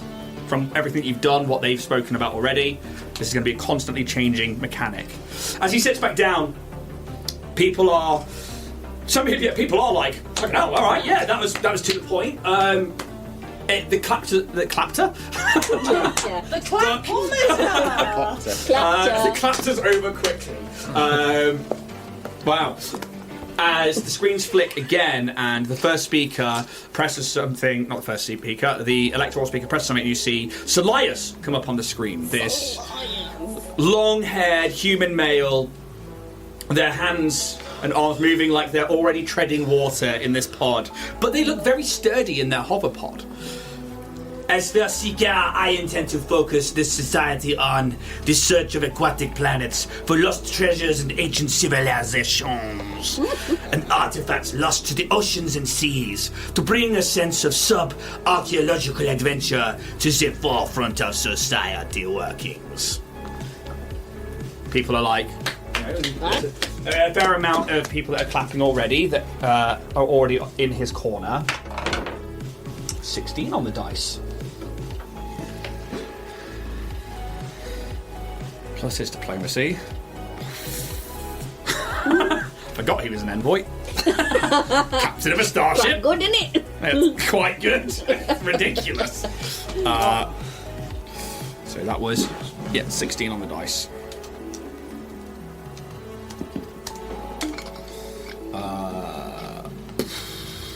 Maths.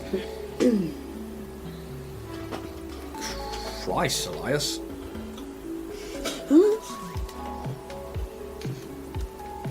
Okay. As he stands there for a second, stunned by his own words, people clap, and the screens change before he sits down, and it's only when people begin to clap for the next one that he realises and brings himself back into the room and sits down. As next on the screen, we see this dragonkin, this dragon face appears. These amber green eyes, that long snout, still covered in that power armor that's like wrapped around things like legs and tail. A really prominent sense of pride and that chest standing out. She Vexaran Valkyrian. I wish to bring the Starfinder Society in line with the stewards and the Iondian fleets to be another unit on the front lines against the tyranny of true evil, should the forces of evil rear their ugly heads. I intend to bring my military background to the forefront of the society to make sure each member and crew will be trained to a military grade, from being a cadet to joining as a later entrant. And again, they sit down, just like before, really fast. And people are like, okay, right, that's very quick and very sudden to be over. They rolled a 9 on the dice. Vexaran. Okay.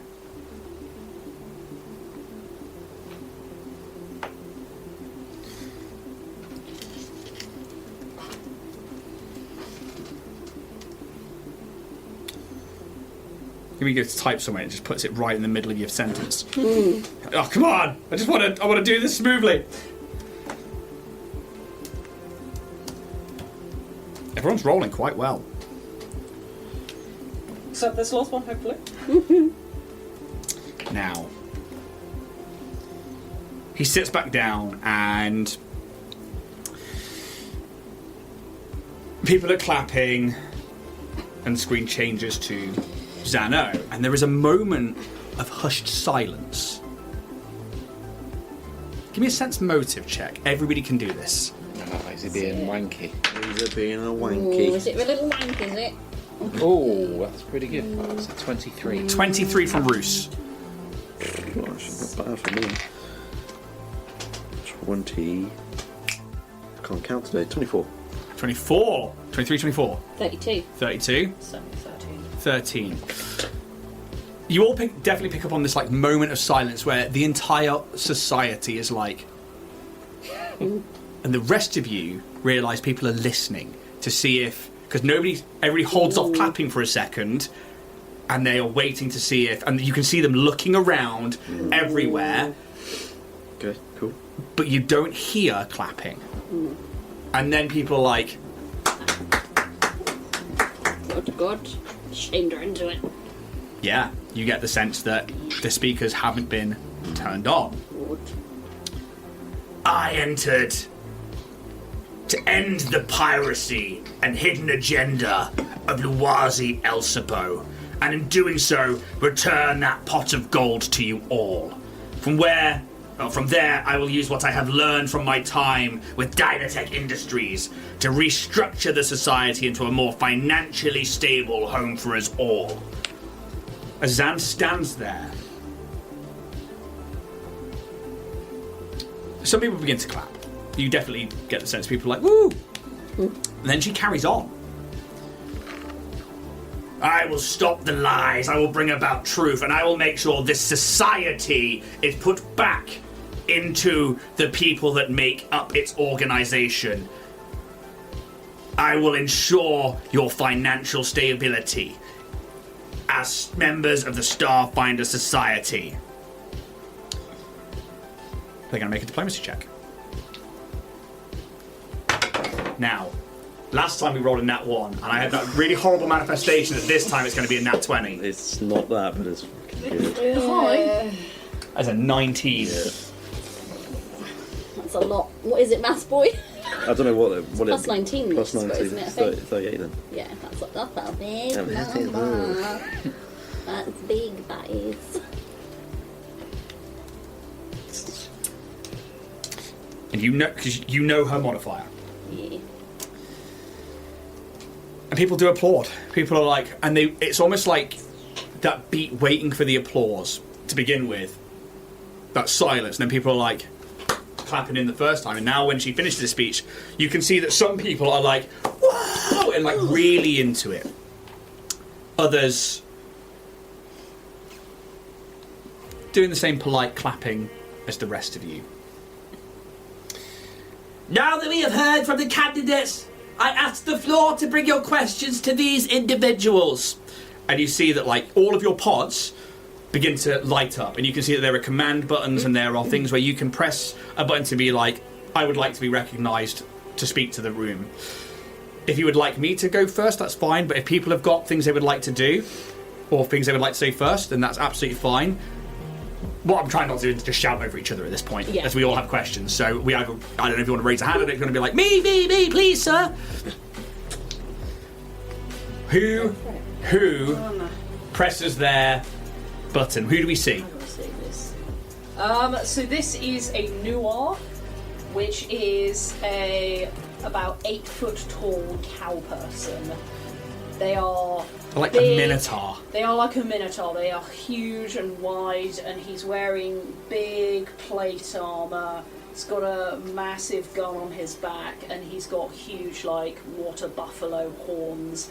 That on the buffalo horns there are these gold rings, like, pierced in, and like little flags down over, and sort of symbol of his own world. No, I'm not saying about the kind of piracy that Zano's talking about us, but I have heard the people have called the Starfinders pirates. The jurisdiction of the Starfinders has come into question, and our difference is two pirates.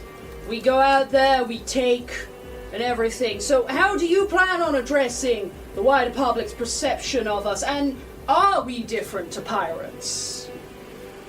And is this directed at someone, or you open this up to them all? All of the questions I will ask are open to everyone. Okay, I'm going to quickly write in their cap changes, so give me 2 seconds, and then I will deal with the overview of pirates.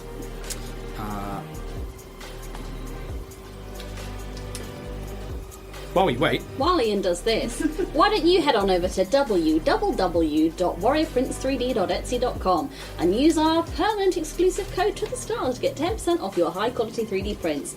Once you've done that, head on over to rollandplaypress.com and use the affiliate code Dragonborn10 for another cheeky 10% discount. My goodness, you lucky beasts.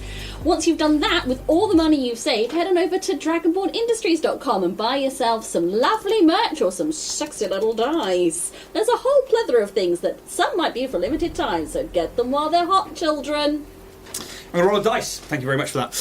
1 to 6. I'm going to roll it. If it's 6, I'm going to roll again. I'm going to pick them by a dice roll. First up is Valkyrian, who takes first. This dragonkin stands up and they flash across all your skins.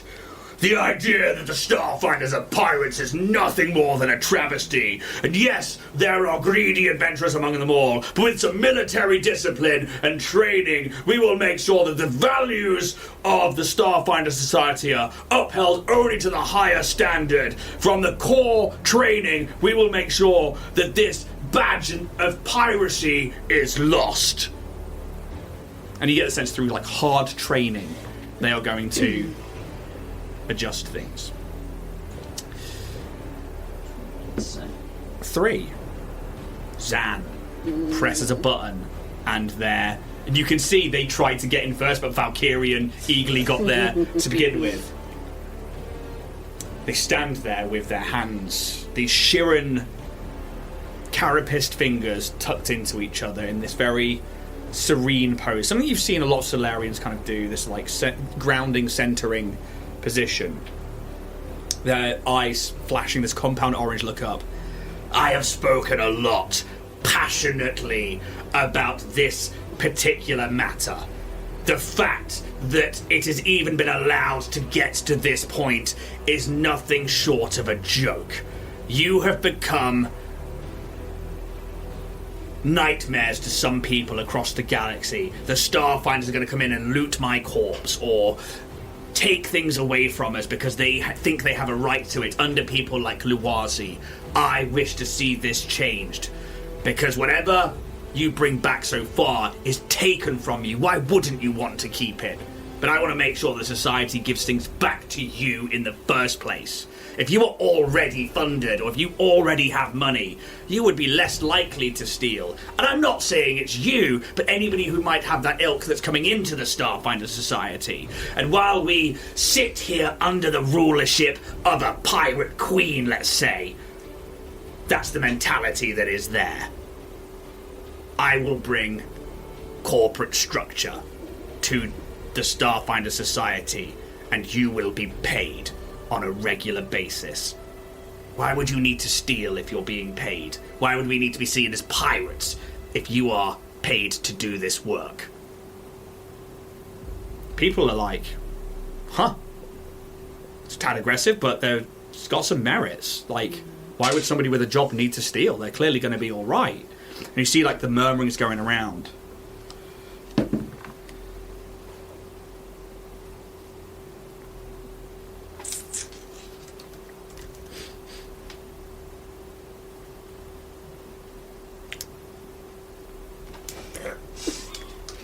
Don't like it. A bastard. Yeah. Where's Jean when you need him?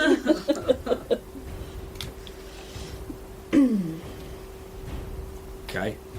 Next up. 6, I'll re-roll it. 2, I'll re-roll it. 2, I'll re-roll it. Come on! 2, I'll re-roll it. It's off the table. 2. 2, I'll re-roll it. 4. John! I wasn't expecting that question.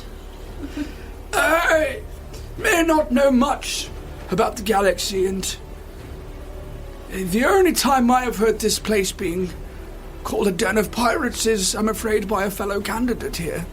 What? John! Wait! Get it in there. Get in, John! I think you should all be very proud of who you are.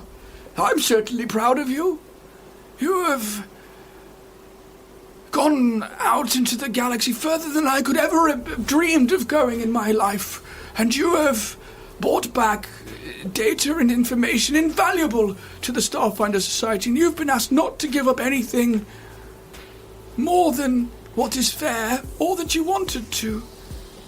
I know there have been a few bad eggs with any society or any organization, but that doesn't mean that we are pirates, and I'm afraid I don't have much experience in the moniker of the Starfinders being pirates, but I think you should be proud.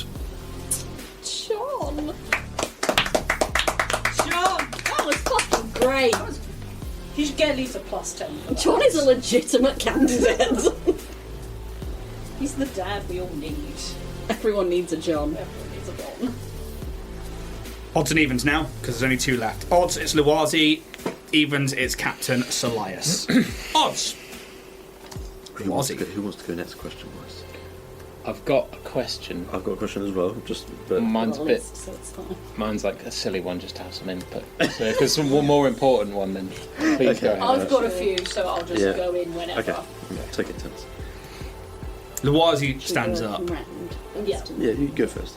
and you can see that she looks pained. And there's a sad look on her face. I thank you, John, for those words.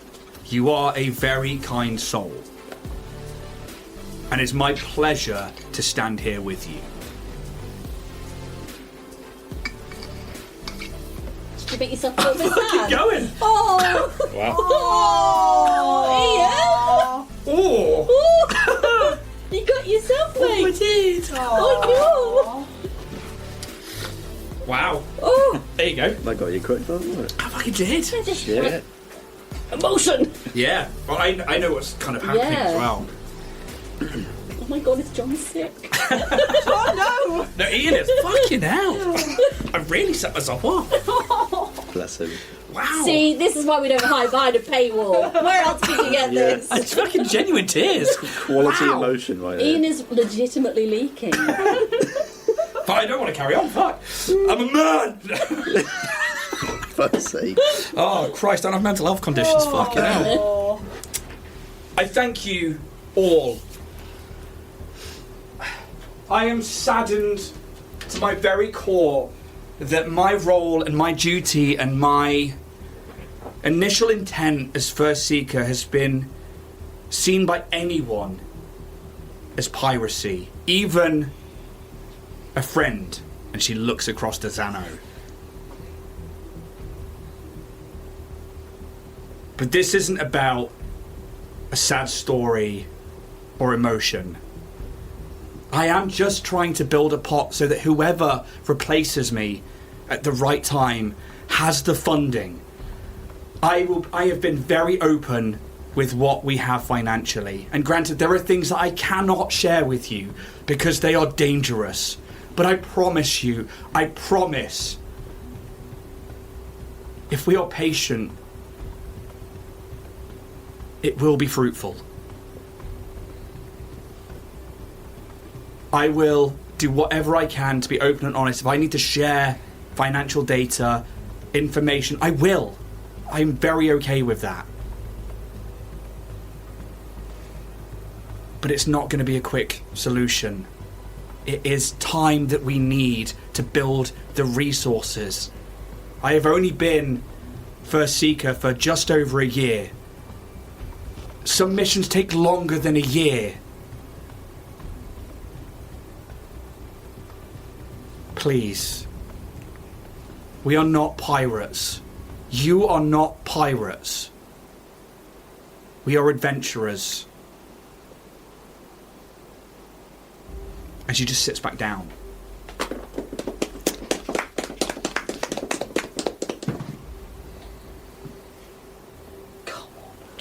Come on, Wazzy. It was a roll. It sure was. That's a roll. Captain Salias. Here we go. I like it now. Go get into it. That means the pirates of old would sail the seas, and there is something to be said about the adventures they would have. I am not a pirate. A pirate needs a crew. What?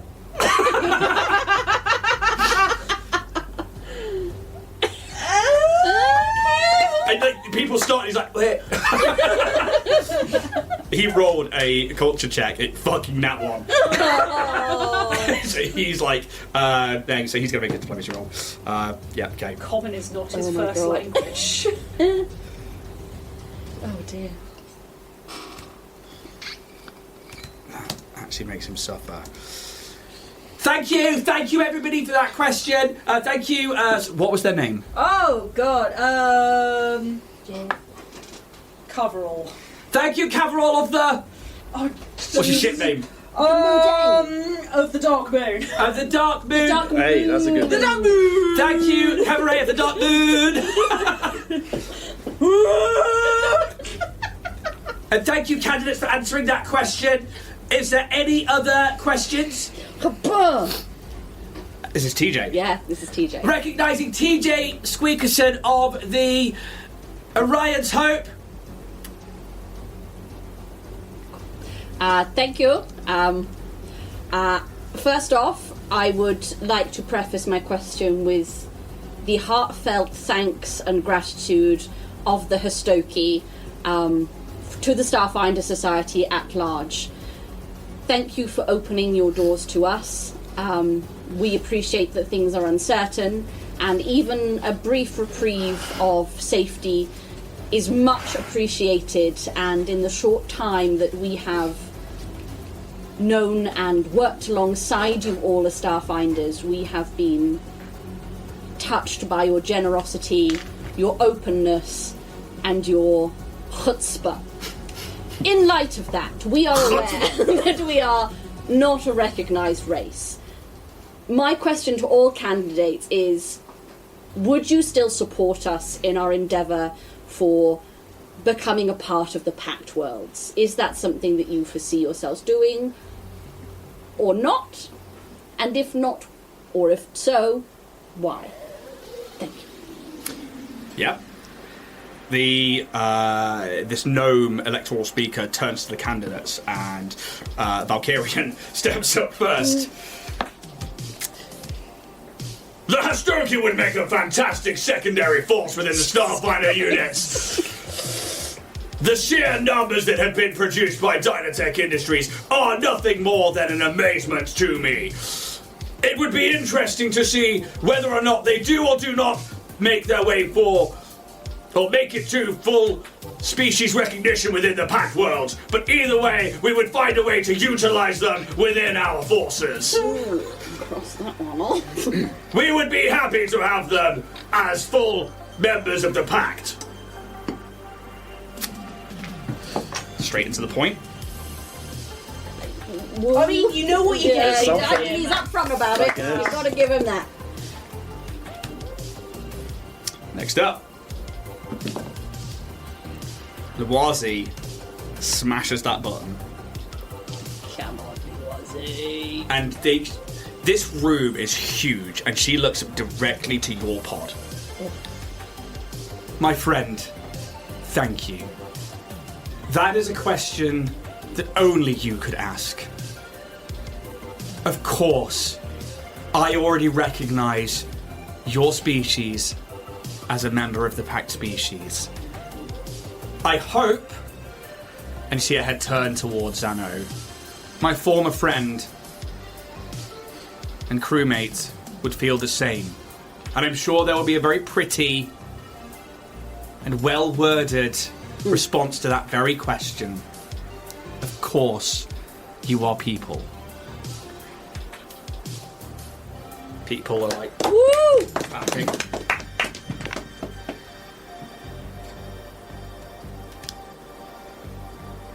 Next up. It's a 1, it's a 6, 3. Zan. Takes it straight afterwards.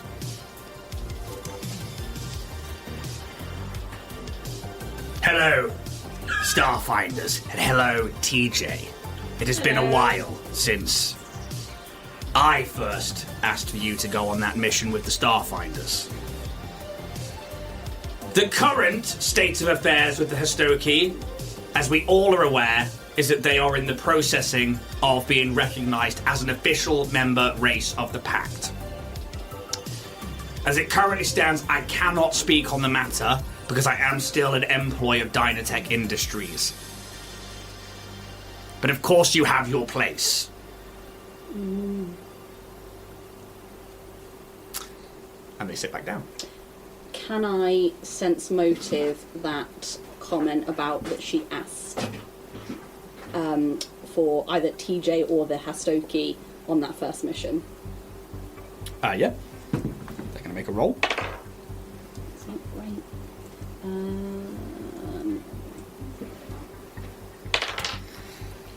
22. From a 6, so not that bad. Pretty good. You're quite far away, but there's a sense that that was quite throwaway. You're not sure if it's like just a random person, you in particular. You don't think it would be you in particular. But there's definitely, like, she's trying to make that connection there openly. What you do get a sense of, and I will give you this one with that particular role, is she held back. Yeah. And it's like she's poised and waiting. Cool. You get the sense you worded that very well. Nice. 5. The polite. Right, I'm going to give him a culture check. Hey, that was a really high culture check.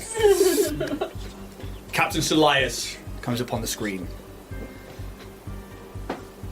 If you can love, if you can breathe, if you can enjoy the sounds of the ocean, then why wouldn't you be a member of the Pact? Why wouldn't you be an accepted race? Love is all around us, and we should love one another. I would be excited to see the Hastoki provide You're already well onto that. Yeah. provide another fantastic trying to think of the right word here.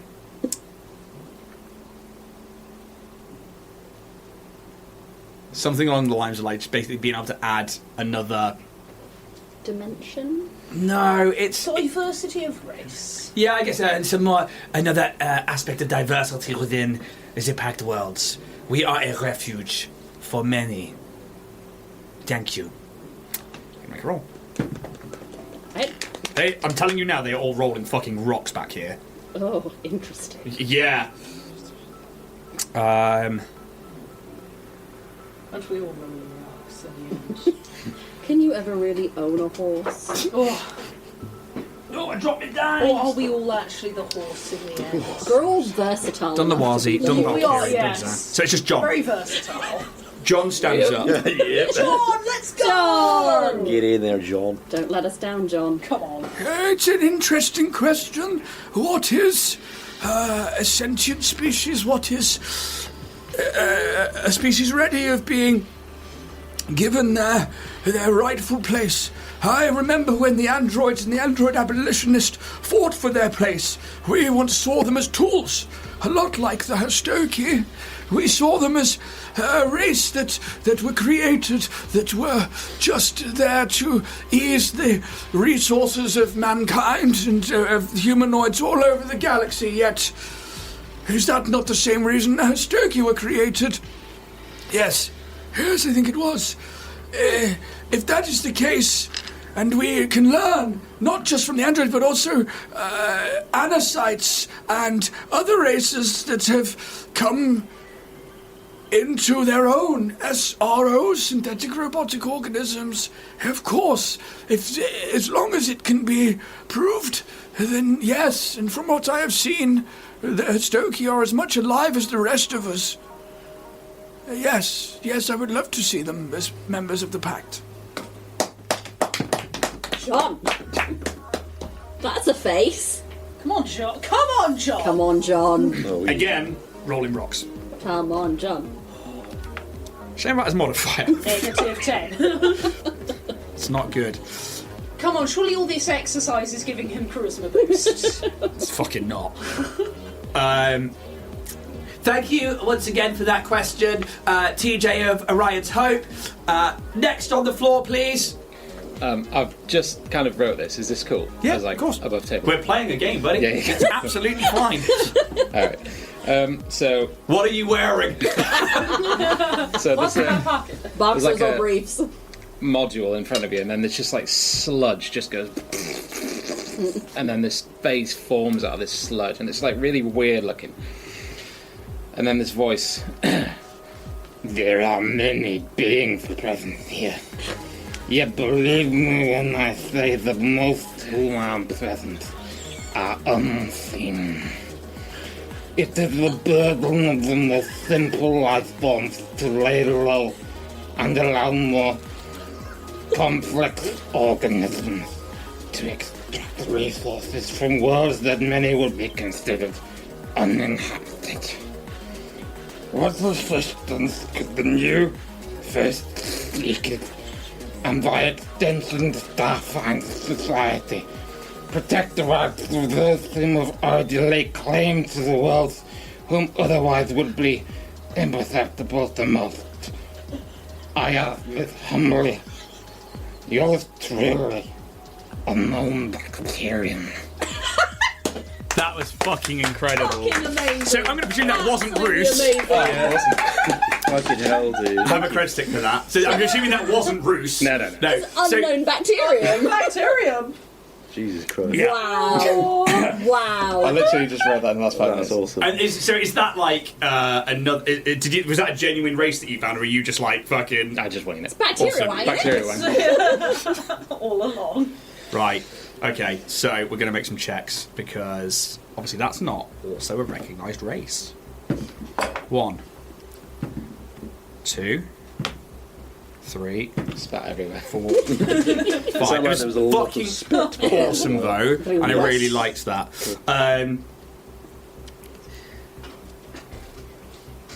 Who's going to step up first? Valkyrian. He's fucking on it. I don't know who you are or what this is. What is going on here? if somebody is recognised by the Pact, then we will recognise them as a race. I'm afraid we have answered this question already. Wasn't even the question. I think he stares me Yeah, to him, it's basically another person being like, do you recognise us and how are you going to protect us in the Pact worlds? So, and in that one. That's a bad miss. That's a bad miss. People are like, the fuck is happening? Sam. Yes. Protection is key. And I think as we explore the galaxy, your right to live is important.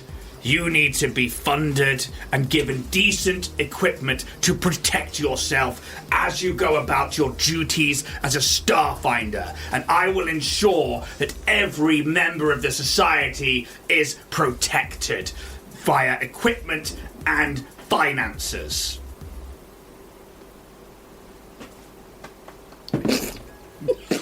That's a cocker. I don't like the faces that have been made behind that damn screen. Behind that damn screen.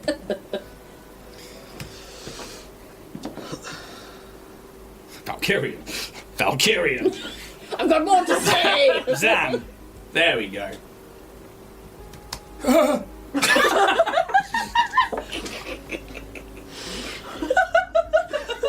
That's it. That's how he does the conversation. I've been very open that I have not ever really left the reaches of Absalom Station. I cannot speak of the dangers out there. I'm afraid it is only the stories that good people like yourself bring back to me. But I would like to try and make sure that the rights of everyone who goes on missions are protected under the Pact and follow and stick to the Pact. As for...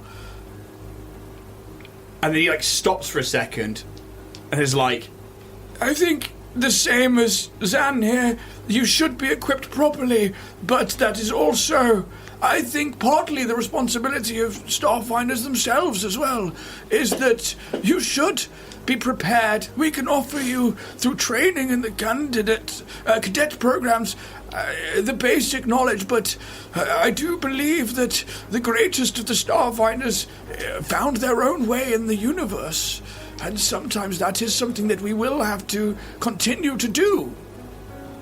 Woo!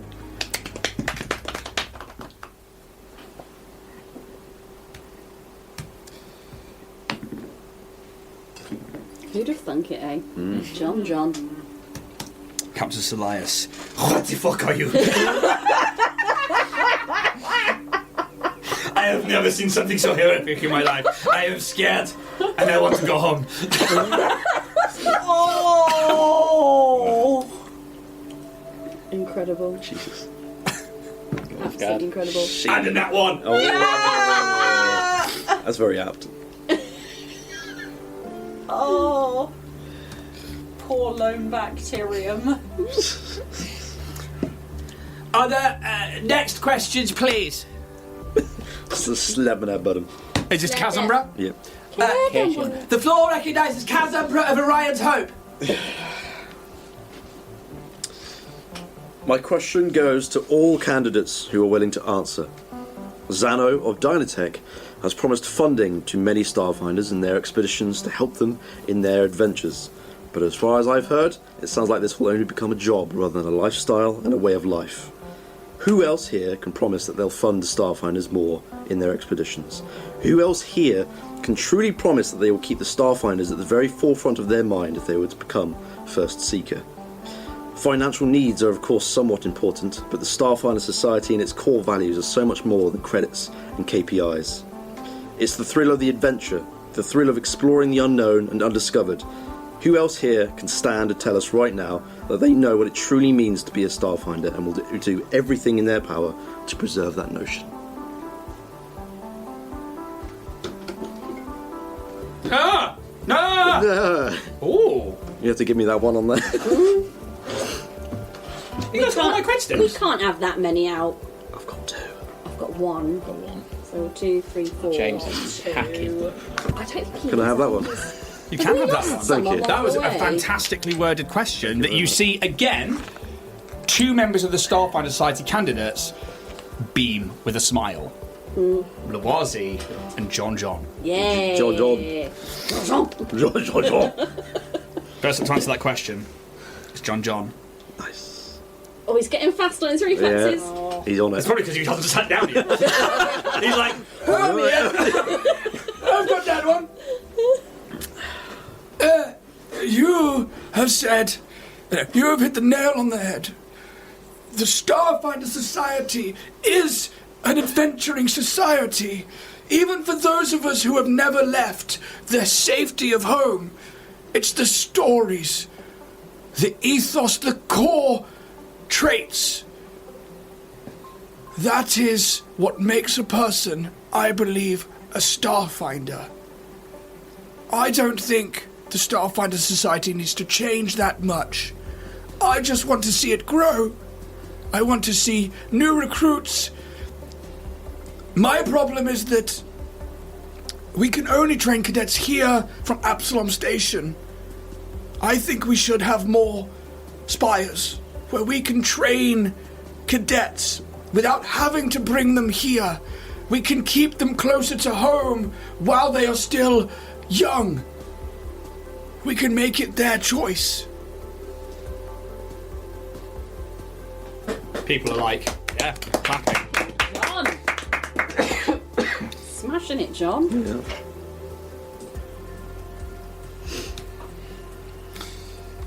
Didn't roll so well though. Oh, John. no. But there are things. There are things in play. Next up, Captain Salias. My fellow candidate is quite right.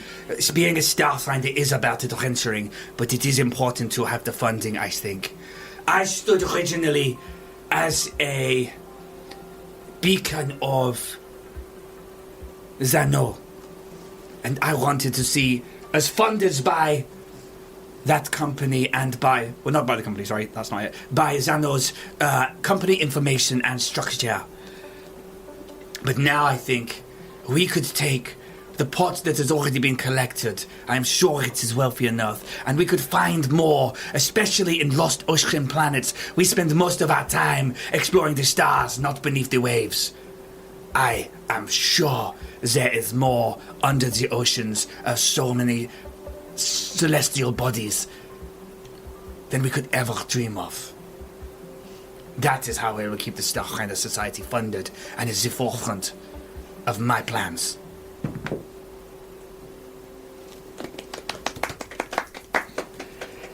It's better than his other answers, to be fair.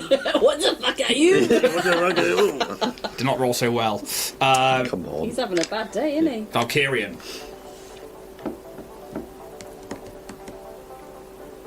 The Starfinder Society is in danger. Not just from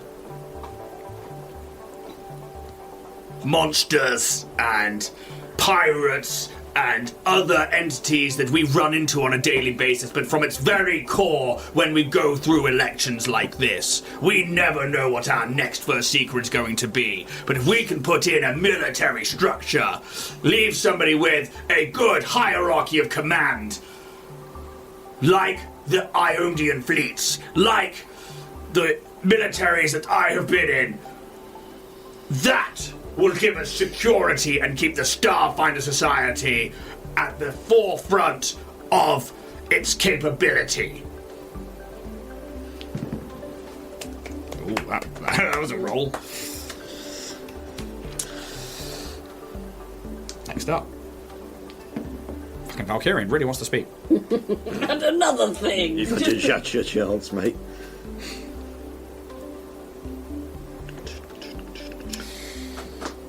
Lawasi steps up. I agree with the sentiments of a lot of the candidates here. I think The question is well worded, and I think that the Starfinder Society is an adventuring society that does need to think about its forefront and think about how it's going to move forward, and that was my plan. I'm just trying to preserve finances so that we can move into whatever phase comes next ready. I'm just trying to be prepared. I'm trying to keep us prepared. I know that it looks like I've done nothing, but I promise you I have. I know that my tenancy here as First Seeker is not forever. It is a short-run job. But if I can just create that pool of resources for us, we should be laughing and we should be good to go for a long time.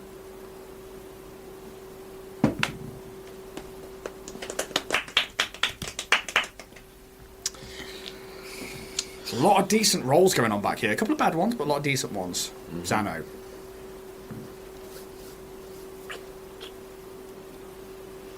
I suppose this is where I sound like a broken record.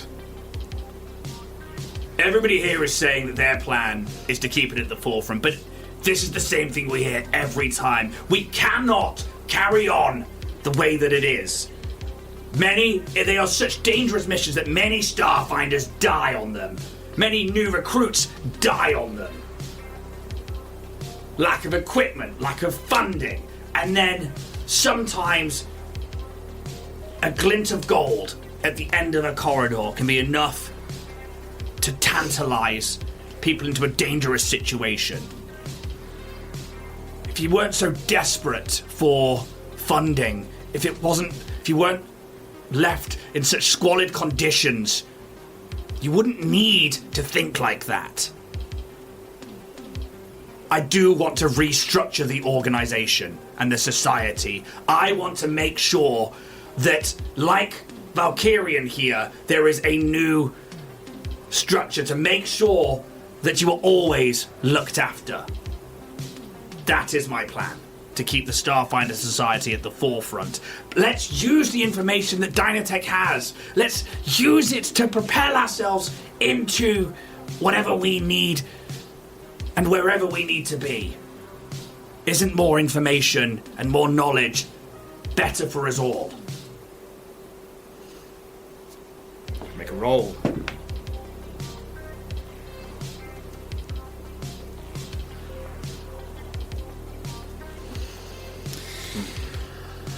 There is a moment where there's this pause, and again you can hear people like trying to wait and listen to see if there's like this applause that comes through speakers, and it doesn't happen. And then people begin to clap, and some are like, "Yeah, we need funding." Others are like, "All right, calm down." Yeah, it's very much starting to become a bit more of a. She called everyone desperate. Yeah. There is a few things that are a bit like. Yeah. She has. I'm just trying to find a certain thing that I wrote because it's important. As Zano is standing there, the next pod is pressed, and another person's pod moves forwards, and we recognise Captain Capricious Creel of the Ebon Hawk. My brother's statue sits in the main atrium of this society. He died as a casualty of what was two companies, the Hardscrabble Collective and Astral Extractions, fighting over a rock that in the end turned out to be an ancient piece of technology that could have ended the galaxy if in the wrong hands.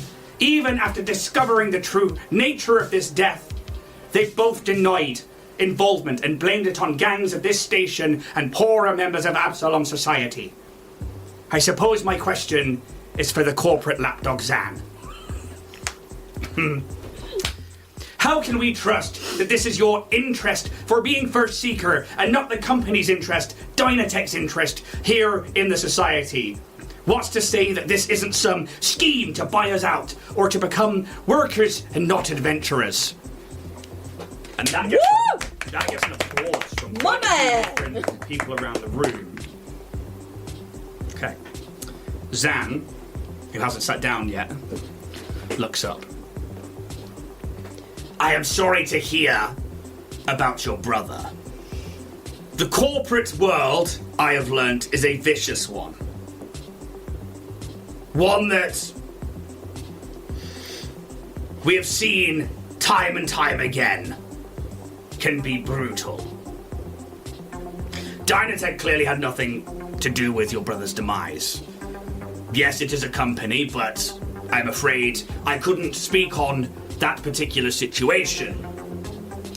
As far as Dynatech is concerned, I am here as a Starfinder and as somebody who has had dealings with Luazi Elsebo over the past year while I have been working at Dynatech. I know Luazi Elsebo. I was on a crew with her for many, many years. I need to bring something up. Luazi Elsebo is not good at getting a decent deal on the current items collected and sold by the Starfinder Society, nor are they any good at negotiating with companies like Dynatech Industries. They have been a detriment, from what I have seen, to the Starfinder Society. Every time as Exploration has reached out to her, she has buffed away many financial gains that could be in your pocket right now. Why? Because arrogance. Because we had a falling out. That is not in your best interest. The company is neutral. They don't care. I am here because I am bored of seeing a Starfinder First Seeker use their emotions rather than their head. I'll give you all a sense motive check. Man's just going for fucking other candidates. What did you get? 10. God damn. Oh dear. Oh dear. Oh dear. 6, okay. 30. 30. 10. 10. 24. 24. For TJ and for K-ish. Kaz, Yes. that question came as a bit of a surprise. You get the sense she didn't know that information, and you hear a lot of the Starfinder side are like, and they're talking about, like, you can hear the murmurings going around, and this particular dwarven member of the Starfinder, he's got like blonde, kind of greasy hair, this long, like, pirate. It does look like a pirate's trench coat. It doesn't help the situation. However, has thrown a question out that people have rumoured about for a while. The rock in question. Give me a culture check. It's a bad miss. Are we all doing? Yep. Yes, guys. Come on, chat. Ooh.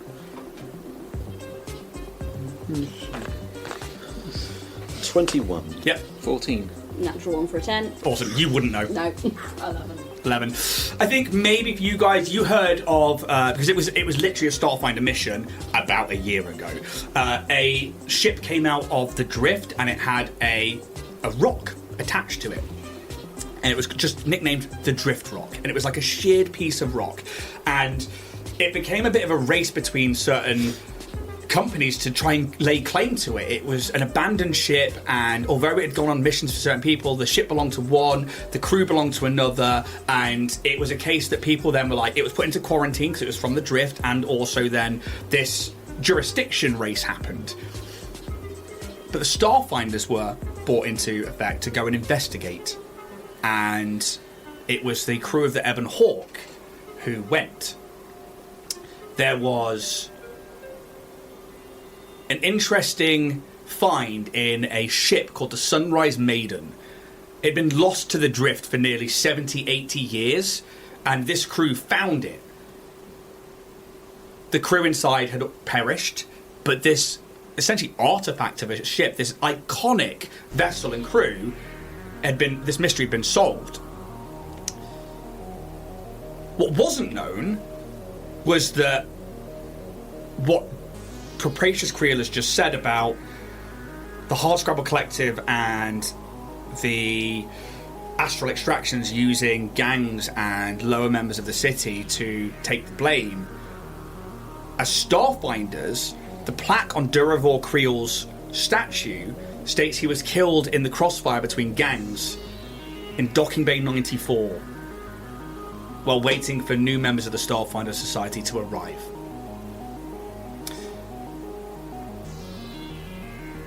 And that's like new information, and people that ripples out, and people have been like pondering that mystery for a long time, and then people are like, that's the crew of the Ebon Hawk, and they sort of went missing, nobody heard of them, and now they're kind of back.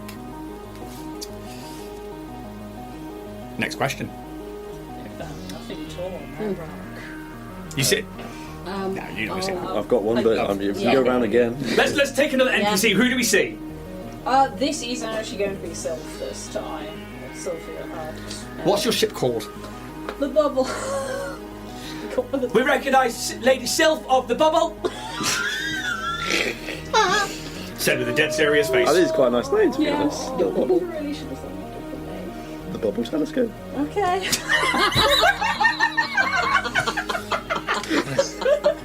Incredible.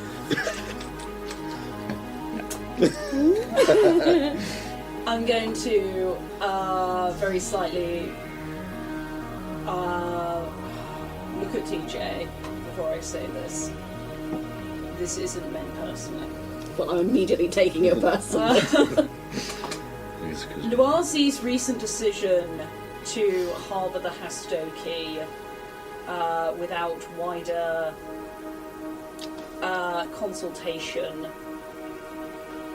does reflect on the rest of us, and while I don't disagree with giving them harbour, it was made and does represent us all, no matter how we feel. Xano also has her ties with Dynatech, and we are unsure of all of Dynatech's reasons. Vaxaran has his decisions to make us a military order. With all of this, how can we hold our leaders accountable for their decisions? How can we know that what they're saying is within our interests when these make a significant impact on us, but there is no transparency or public input? Is that open to everyone, or is that just It's a... open to all of them. Okay. I realise that these answers can take a while, so I'm going to try and burn through them quite quickly now. I realise the time. So we're going to start with John John. You are quite right, Lady Sylph of the Bubble. It's just fun to say it like that. Of the Bubble. What does make us accountable for our actions and for us being a society? I think that the society needs to remain relatively what it is, but be more open. I think that change is scary, but sometimes inevitable. I don't really want to see change just yet, however, myself. I would just like to see more inclusion. I do worry what some of these other candidates may bring about with that answer. I would not like to be a military.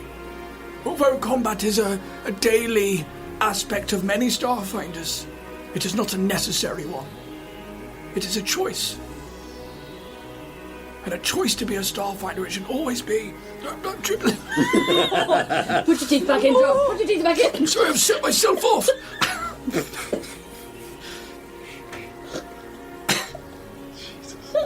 I don't know where else to go with that after that, so I'm going to leave it there.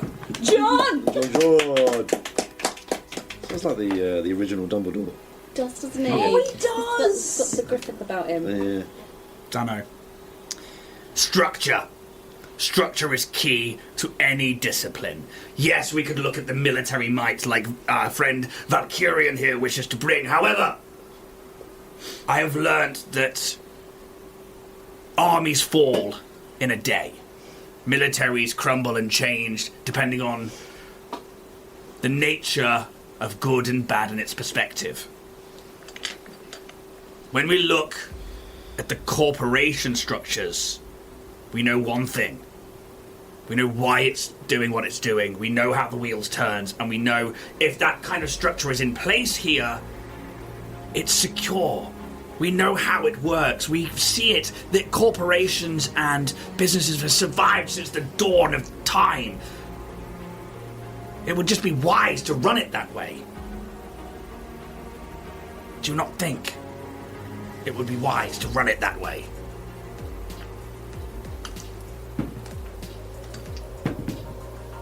It's a cocker, that's why I rolled twice.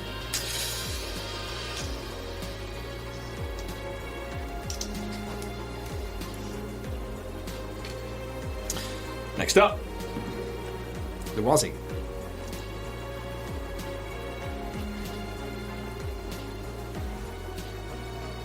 We are a free people. We always have been. I think sometimes structure is the perfect answer. And yes, there is a modicum of combat and danger that we see every day. And as John says, it should be a choice. To fight, to run, but we are free people. Isn't that what makes us so unique as a society, is that we have people from all different walks of life. They're bringing so many different cultures and diversities, but also different points of view. And we can sit here as officials and we can change those as we need. But it shouldn't necessarily be a permanent change. And I guess nor should it always be a permanent fixture to be the way we are.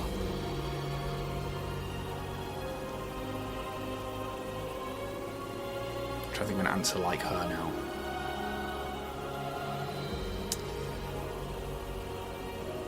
What I said, bitches. Yeah, it's trying to keep it concise as well. I think she'll leave it there. There's another cocker. Okay. Okay. Anybody else not been Captain Solaris? I might just give him his roll outright. Okay.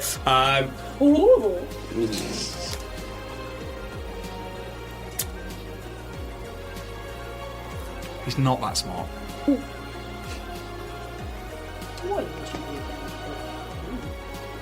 The shrug. I actually think, like, why would he be accountable is the bit that he really focuses on. Is like, I could not say that whatever happens on your missions should always fall back on the First Seeker. It is the responsibility of the crew to act in what is the best interest of this society. That is why I work alone. It is I can hold myself accountable to my actions. That's it. Fair. Actually, not bad. It's actually a good roll as well. 1, 2, I think. I mean, after it's blinded with the bacteria. As a military forefront and training and structure, of course you will be held accountable because you will follow a strict regiment of training. Done. Yeah. Fucking hell, shut up. I imagine Kaz says that. Shut the fuck up. Shut fuck up. That's them. Any more questions? Kaboof! TJ? TJ. We recognise TJ Squeakson of Orion's Hope. Hello again, thank you. This question is to Zano. And I preface this with first a personal thanks, for it was you who set me out on my first mission with the Starfinders. Now, I do agree with you, Zeno, with what you say that the corporate world is indeed a vicious one. The corporate world is a world in which me and mine were left partially ourselves, on beta blockers that stopped us from experiencing life at its fullest. Kept in small, bland rooms, fed the dead protein matter of other Hastoki without our knowledge or consent. Now, you say that the corporate structure is one where you know how the wheel turns, that there is a transparency in how business works. Having been in that situation and having tried to navigate that situation and be met with red tape, blocks, shuffled from department to department with an exaggerated and overcomplicated process in order to gain information or basic requests, I would say, is it a corporate structure that befits everybody, or is it a corporate structure that befits those at the top of the pyramid? We know how the wheel turns, Zano, but it doesn't turn in everybody's favour. Zano will respond. She stands up and... Middle finger. Well, there was no need for that. No, that was just Steph. That was another word.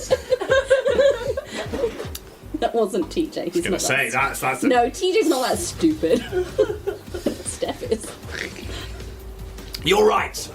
I know how the wheel turns. Which is why I wish to bring it to the Starfinder Society. And yes, bad corporations can make sure that, people at the top get paid more. It's kind of what businesses are like, or why people in power are paid more to do more of the thinking, or more of the leading potential of organizations and businesses. But isn't that what's happening here? Loisi sits there collecting this money that they say is for future endeavors and future First Seekers, but they can take from it whenever they want, and they sit there in a nice cozy office while you all go out and don't get paid to collect it for them. Isn't that the same wheel? But it is broken. So why don't we fix that wheel? Sits down. I'm doing it again. Rebuttal. Okay. We'll keep this as part of the same thing. Yeah. Thank you for avoiding my question. But also, on the back of that then, are we not just trading a broken wheel for another? Because Dynatech is broken. But I'm not coming across from Dynatech. I'm coming across from Dynatech, but I'm not coming across as Dynatech. No, but you are coming with the promise of Dynatech funding and Dynatech resources and Dynatech style infrastructure. Now, if the Dynatech style and model is, as we know, inherently bad, as we're seeing that it is, mercury and lead in the clothing, only to be replaced with illegally gained Decimar silk? It's just cover-up after cover-up. Is that what we can expect from you as the First Seeker? More cover-up. You seem to be on this lovely smear campaign against Loisi, as was in your right. She but puts I've her yet to hand hear... up. Oh. I need to get the right words. You say you want pay. I understand that my race is not I must recognised, ask the electoral but candidate. I have not been paid for the Your mission pod that is you sent me on. silenced. Oh! I must protest. I have allowed this entity to ask questions. However, while their race and their life forms are still within question, and we hope to get them into the pact, I cannot have them. Surely it is not right to have people not recognised asking questions in this debate when it is against the rules. Rich. The electoral candidate, electoral speaker, I must unfortunately agree with the candidate Zano. That question will be debunked and taken from record.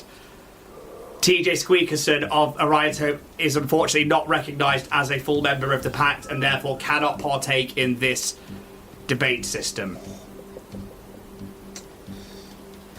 Zan looks directly at you. I'm going to blow her a kiss. You want to go next, mate? Sure. I'll... As Roos? Roos will step up. We recognise Roos Pitt of the Orion's Hope. I have a question for John, and I would like him to 14 inches around. And I would like him to elaborate on his first statement. Now, I'm just a 6'5" anthropomorphic chicken with an insight into the fundamental laws of the universe. But as a single parent, I feel the weight of that universe on my shoulders. For fuck's sake. Yeah. What can the Starfinder Society offer to those in my position? And I would like you to elaborate on how you would help the younger generations get involved in extra-spiritular activities with the Starfinders and keep them out of trouble. More specifically, petty theft and vandalism. Jesus Christ. So, John. Okay. Congratulations on becoming a new parent. It is wonderful. I have never, I'm afraid, had the time to have children or love life. My love has been to the Starfinder Society. We often see with crews relationships form, and with that, children. And offspring and new families and adoptions. We see it all the time, and a lot of the time we see that those members of the Starfinder Society either retire from the adventuring life to settle down with what funds they may have, or go into more secure lines of financial work. It is a good question. I would ideally not like to lose so many good Starfinders, and maybe there is a way that we could create some kind of system in which there is childcare, but the problem is that Starfinder missions can go away for many months to years at a time. I think that it would be on your responsibility as to whether or not you would take your child with you. It's on you, Bruce man. is taking notes. However, you have to also look at the detriment to then also remaining a Starfinder and leaving your child for so long. I'm afraid I could not offer much experience on this, but we could certainly look into it. John.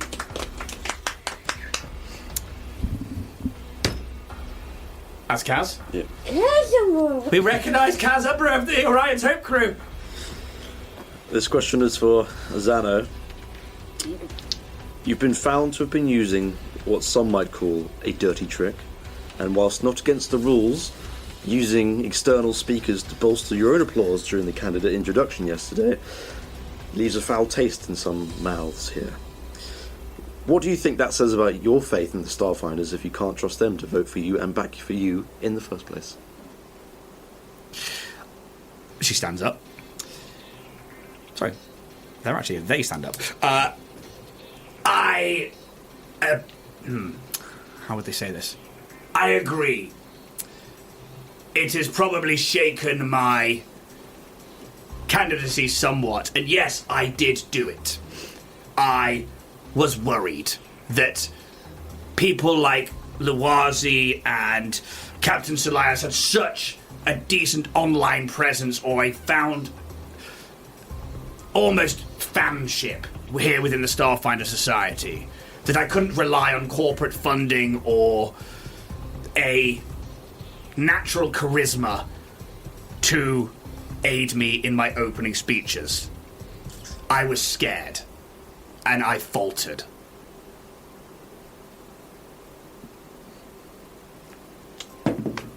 Some people are like, owning it. Like, well done. There's a roll.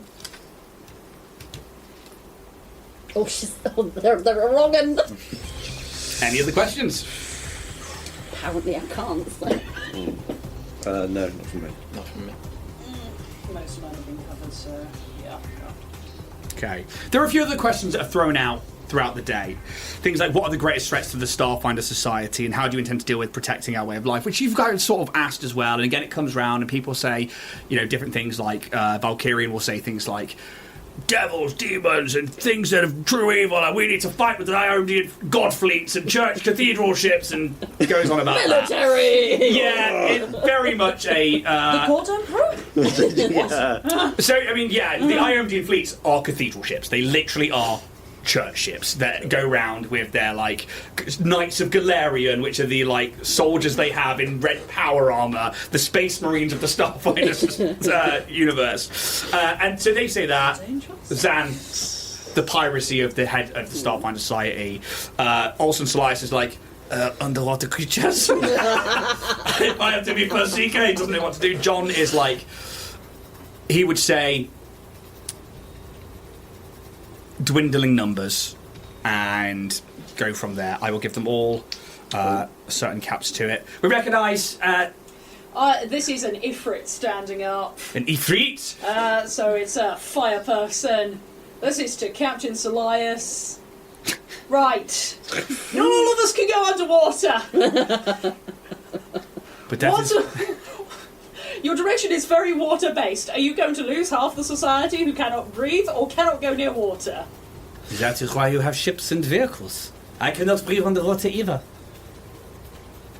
That's it. He answers that one pretty quickly. Next one would be like, what will the society's priorities be when it comes to handing over what we find while out on missions? How will we know if we can keep what we find or if it has to be handed over? And Luwazi is like, it is always a choice unless it is something we think is potentially dangerous. That has always been the way, and that's why the Archive Cortex and the Historia units will always... We will compensate you accordingly. That is what the pot is for. Zan? Piracy from the top of the chain and lies from, all the kind of standard shit. You will...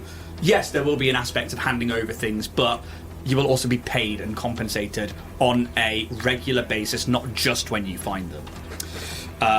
Valkyrian is...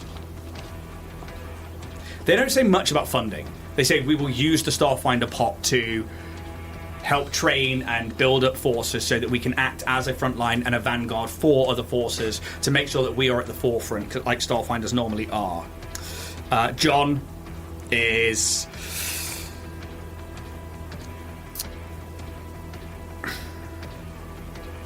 We need to... I'm not going to RP it. But he needs to... Essentially, it is already a thing that's in play, and... yes, we do have to take things like data and star charts, and he would like to see more chartered space travel, not just going out to find things, to try and get people like learning the ropes, but also like about piloting starship stuff, and that could be a great training asset to new recruits. And it's about selling the data of star charts and stuff like that, which is something they already do, but he wants to increase on that one. So it's like small numbers, but lots of them. Solias wants to plunder the depths of any ocean because he truly believes that the oceans is where everything has not been explored, and that's where all the treasure is. Mostly true. Yep. What will you bring to the society that will keep the core values of the society? You've asked that pretty much. What policies would you enact to help grow the society in structure and security? Zan, their corporate knowledge and background. John wants to build spires, kind of been covered by things already. Right now, people are free to take on missions as they see fit. With that, we can become widespread and far between at times. What would you do to help those who are out in the fringes of the known galaxy to support and help them? Valkyrian takes that one and is like, as a military force, we can make sure we've got outposts and forward operating bases throughout the galaxy. A clear chain of communication and supply can make sure the very echelons of our units are always supplied. Very military answer. And he's like on it with that one. Luwazi is more of a we have to let you do you. When we travel to the vast and into the unknown, we don't know how far it's traveling from drift beacon to drift beacon is going to take us, and it is hard to offer support there. But that is kind of what the Starfinder Society has been all about, is exploring and knowing that you are doing something dangerous while still being an adventurer. Yes, we can lose crews for years at a time, and the Sunrise Maiden is a perfect example of this, but we don't have the funding to be able to put in structures or put in new places to support people because the galaxy is endless. It would just be lost money. Zan, corporate funding and all of the above. John wants to build Lorespire complexes, and we start repeating the same answers again and again and again, which brings us to the end of the day when the electoral speaker... I would like to thank everyone for their questions today and for getting to know the candidates and for bringing about your concerns and your worries for the Starfinder Society. As of tonight, you will be able to vote via your own data pads. It will be open. to all members of the Starfinder Society throughout the galaxy. Please think hard on what you have heard here today and make your choice wisely. For that, we need to make some dice rolls.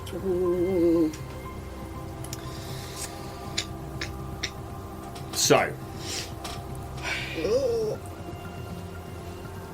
I'm going to do one more diplomacy check across the board for each of them because of the final questions throughout the rest of the day. Oh, We'll start with Luazi. come on. It's a 9. Come on, see.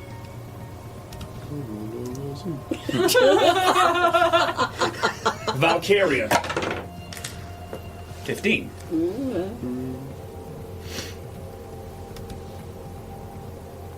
Zano. That flew. 3.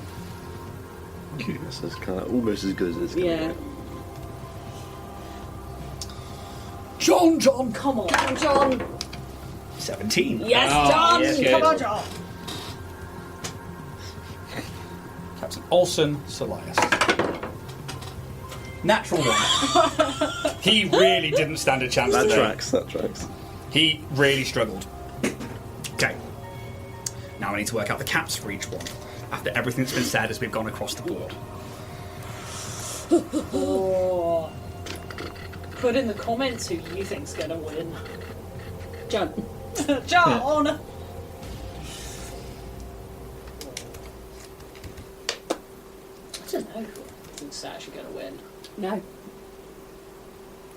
I think we've done pretty well. Yeah. Considering that we can't see a lot of what's going on. True. But we still need to run those D100s, don't we? Yes, we do.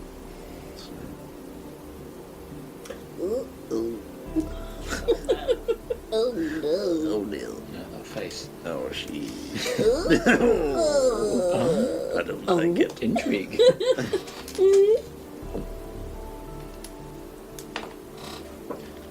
Well, Well. who would we like to win if it wasn't Xano?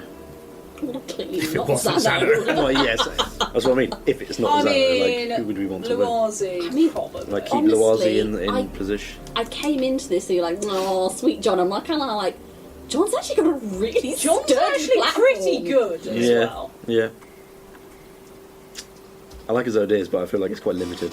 You know, it's like, Yeah, but I'm kind of get some more like, people in. Do you know what? you I think if he assembled the right cabinet, Yeah. he'd be all He's right. a board of You recruited directors. the right Yeah. DBS checks. Comes with recruitment. Okay. He's fairly level-headed. Bear in mind they currently already have certain voters in their pocket. Yeah. Would you like me to roll the D100s open or you wanting to do it and we go around? There is 5 to roll, so we could do 1 each. Let's do one I think we each. do one each. Yeah. Yeah. Yeah. I will roll Zans. Yeah, Yeah, sounds that's about fair. right. Yeah. Shall we start with that? Yeah, let's do that. Let's get that So out of the way. we got a nice Yeah, level. we We know what gotta we're playing with, you know. One. I've already used up the one. Manifest. Okay, let's call it 4. Oh, 4. okay. You call them Go 4? 4. I We're think. going to go with a I 12. think 17. 22. That's Okay, good. that's very good. bad. That's good. Yes. Now we just need everyone else. Everyone else do What like else you got? At least 90s, 80s. 80s. Yeah. Two shit diamonds. 2 shit diamonds, man. Two shit done. Oh. 2 shit diamonds. I know for podcasters this is like a lot of pauses in talking, but this has been leading up to this for a while. Important, So yeah. I am just making sure that I've got all the maths written down Yeah. so that I can explain it after we go through the rolls. Okay. I'm just Should we writing. roll these blind and he just chooses who it's for? No, I will state the Oh, candidate you're and gonna you can name. pick who Okay. who's Okay. rolling.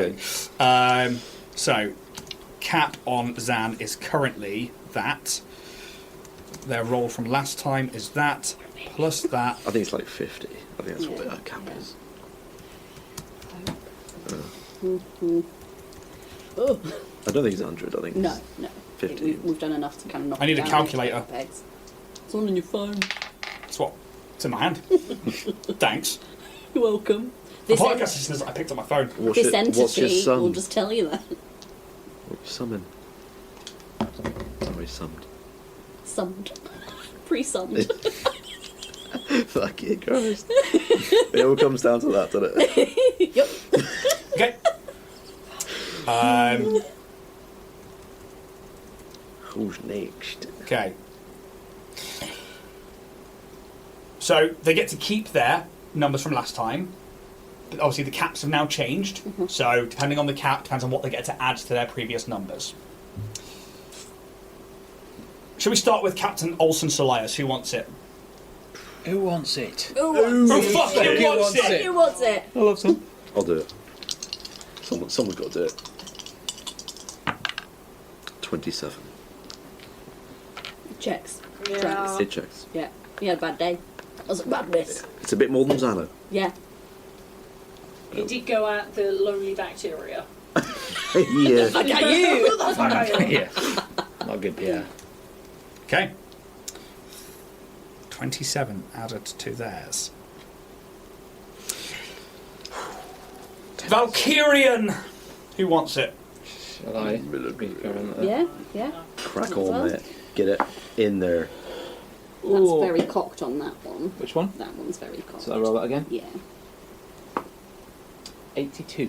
Whoa! Okay. Damn. Guess we're Some doing people the army like the lads. military. In the army. Okay.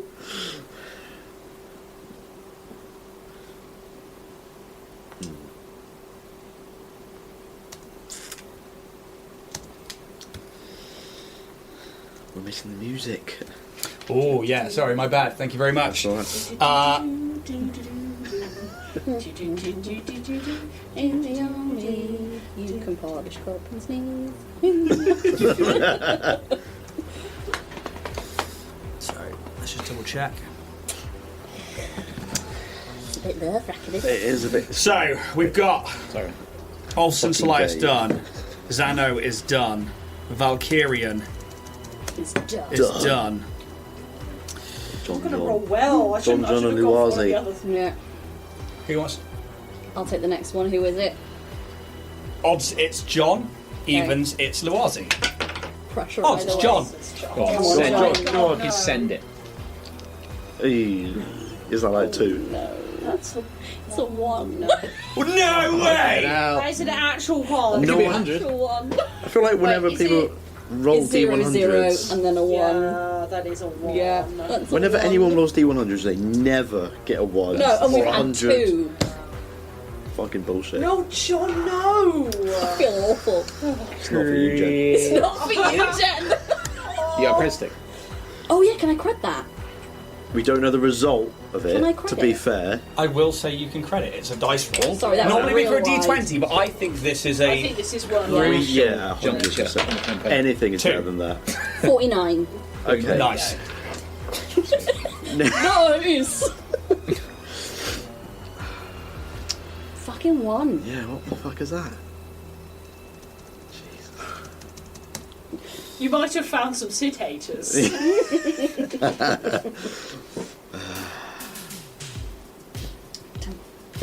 Okay. Luazi I don't Come on. like that I'm rolling. Elsebo. Come on. I can roll it if you don't feel No, comfortable. no. Come on. We have backups. 52. It's alright. Do we want to? We've got enough, haven't we? I've got It's 3. Should we try But the it? problem is we have to take the new Yeah. one, right? Yeah, I mean, this is above average. It is. It's better than she did last time. Yeah. Should we keep it? Play it safe? Zan rolled really low. Yeah, True. so- The only one who rolled high really was was Valkyrian. Valkyrian. Yeah. But depending on where he's capped, Yeah. it swings and roundabouts. So I think, I think yeah, 52 is alright. stick. Yeah. Zan wins. Oh no, Vaxaran wins. Shit. I got you these nice What new would hats with skulls on. happen if Vaxaran... really high boots. Are we the party? So if Vaxaran wins, We just leave. So, we create a new society. Yeah. Yeah. As pods begin to leave, and this voting is done over the course of the next several hours and throughout the night, and tomorrow you'll know the results of the election. 85. I was curious. It wouldn't have happened though. I know. It was a different time. It's Yeah. just if it did. Yeah. Do you want it now, or do you want it at the start of the next episode? I mean, on a cliff. Well, I don't know. I think it's a cliff. week. It's a cliffhanger either way. Yeah. Yeah. Happy to go for about 5-10 minutes? Yeah, absolutely. I'm going to Yeah. nip out quickly. To Yeah. Lou, and Okay, I'll- we're going to take a quick... In that time, then, am I okay to put out a post on H for Stokie? Yeah? If if Alex is going for a quick Yeah. waz. TJ is going to take a picture of the hall, and with like his little Histoki paw holding his Starfinder badge in front, and is going to caption an interesting day in the debates. This entity found some interesting things from all candidates. A surprisingly open and steady platform from John, compassion and clarity from Luazi, something from Solias, a military bent from Vaxaran, and fear and hypocrisy. I'm not from even Zano. here. The fuck? The Histoki will remember. Okay. Would you like a diplomacy on that? I would. Natural 20! Oh. For a 36. Oh. Okay. Diplomacy check. I'm about to go fucking viral. Roll a d100.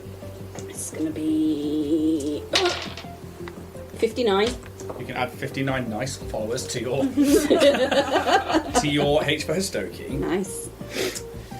And with that, as you have become more relevant and your particular emotive talk and your dismissal by Zan caused a cap change. Ooh. Starfinders paid attention to you. Ooh. I will allow you to roll a d20 and add it to somebody's if you influence it on that post. Ooh. Let's do it. It's a natural 20. Is it? I'm not even kidding. It is. I Who mean, gets it? John Luazi. I mean, it's got to be, Who do right? you think's got the better shot at the moment? Luazi probably on the basis of the She's rolled hundreds. pretty fucking low consistently. John's rolled better. But he And people rolled- have been liking what They you're saying. have. Bear it in mind as well. So I will tell you the 2 rolls that you made each time. I'm not going to tell you the cap. Yeah. Yeah. So, last time, Luazi rolled a 24, and John rolled a 42. This time, Luazi rolled a 52, and John rolled a 49. It's close. John does As long as their cap is similar. John. Make sure he's up on the cap. We'll give it to John. Plus 20 to I John. can't believe that. From going for a Yeah. 1 Yeah, on the one D100 D100. to 2 back-to-back nat 20s. The universe, man. Mad. I'm a witch! Night falls on the Lorespire Complex, and nighttime in Absalom Station is still an electrical hum of lights. It is still a living city that is awake 24/7, so you have to steal the hours where you can. This has been an exciting day for the Starfinder Society because elections only come around every couple of years, but this one was called in because of a vote of no confidence. But not only that, a company for the first time almost has a stake in what's going on here. And it's now not only you that know that. You have been working against Dynatech from the very start of this campaign, and it's even led into the point where Luazi themselves and the Historia units have said, helpers. Over the past couple of days, you have watched as in quick succession people have arrived at the station. 5 candidates have put themselves forwards and spoken passionately about what they think being a Starfinder means to them, while also how they would change the course of the galaxy's future. We've seen emotion run deep. During the debates, those emotions really made a difference. As you wake up the following day, there would be like a Lashunta envoy who maybe works as kind of like, not necessarily paparazzi or a newsreader for the Starfinder Society, but maybe puts out little infosphere posts and stuff. And they are like, so we're here today, we are live, we are about to get the election results come through to all of our data pads. We are about to see who is the next First Seeker of the Starfinder Society. And they go around the campus, they're interviewing people, and some people are like, yeah, I really think that Zan's got a point and I would like to be paid rather than just go out and risk my life for maybe something. Other people are like, yeah, Lawasi's done us a solid. It is about patience, it is about time. Others, I love the Solaya show. I really think that maybe it's... And we see like all of these like people, but what we get is a key sense of trepidation and anxiety. Bip, bip, bip, bip, bip, bip. Everybody's compad starts to ping.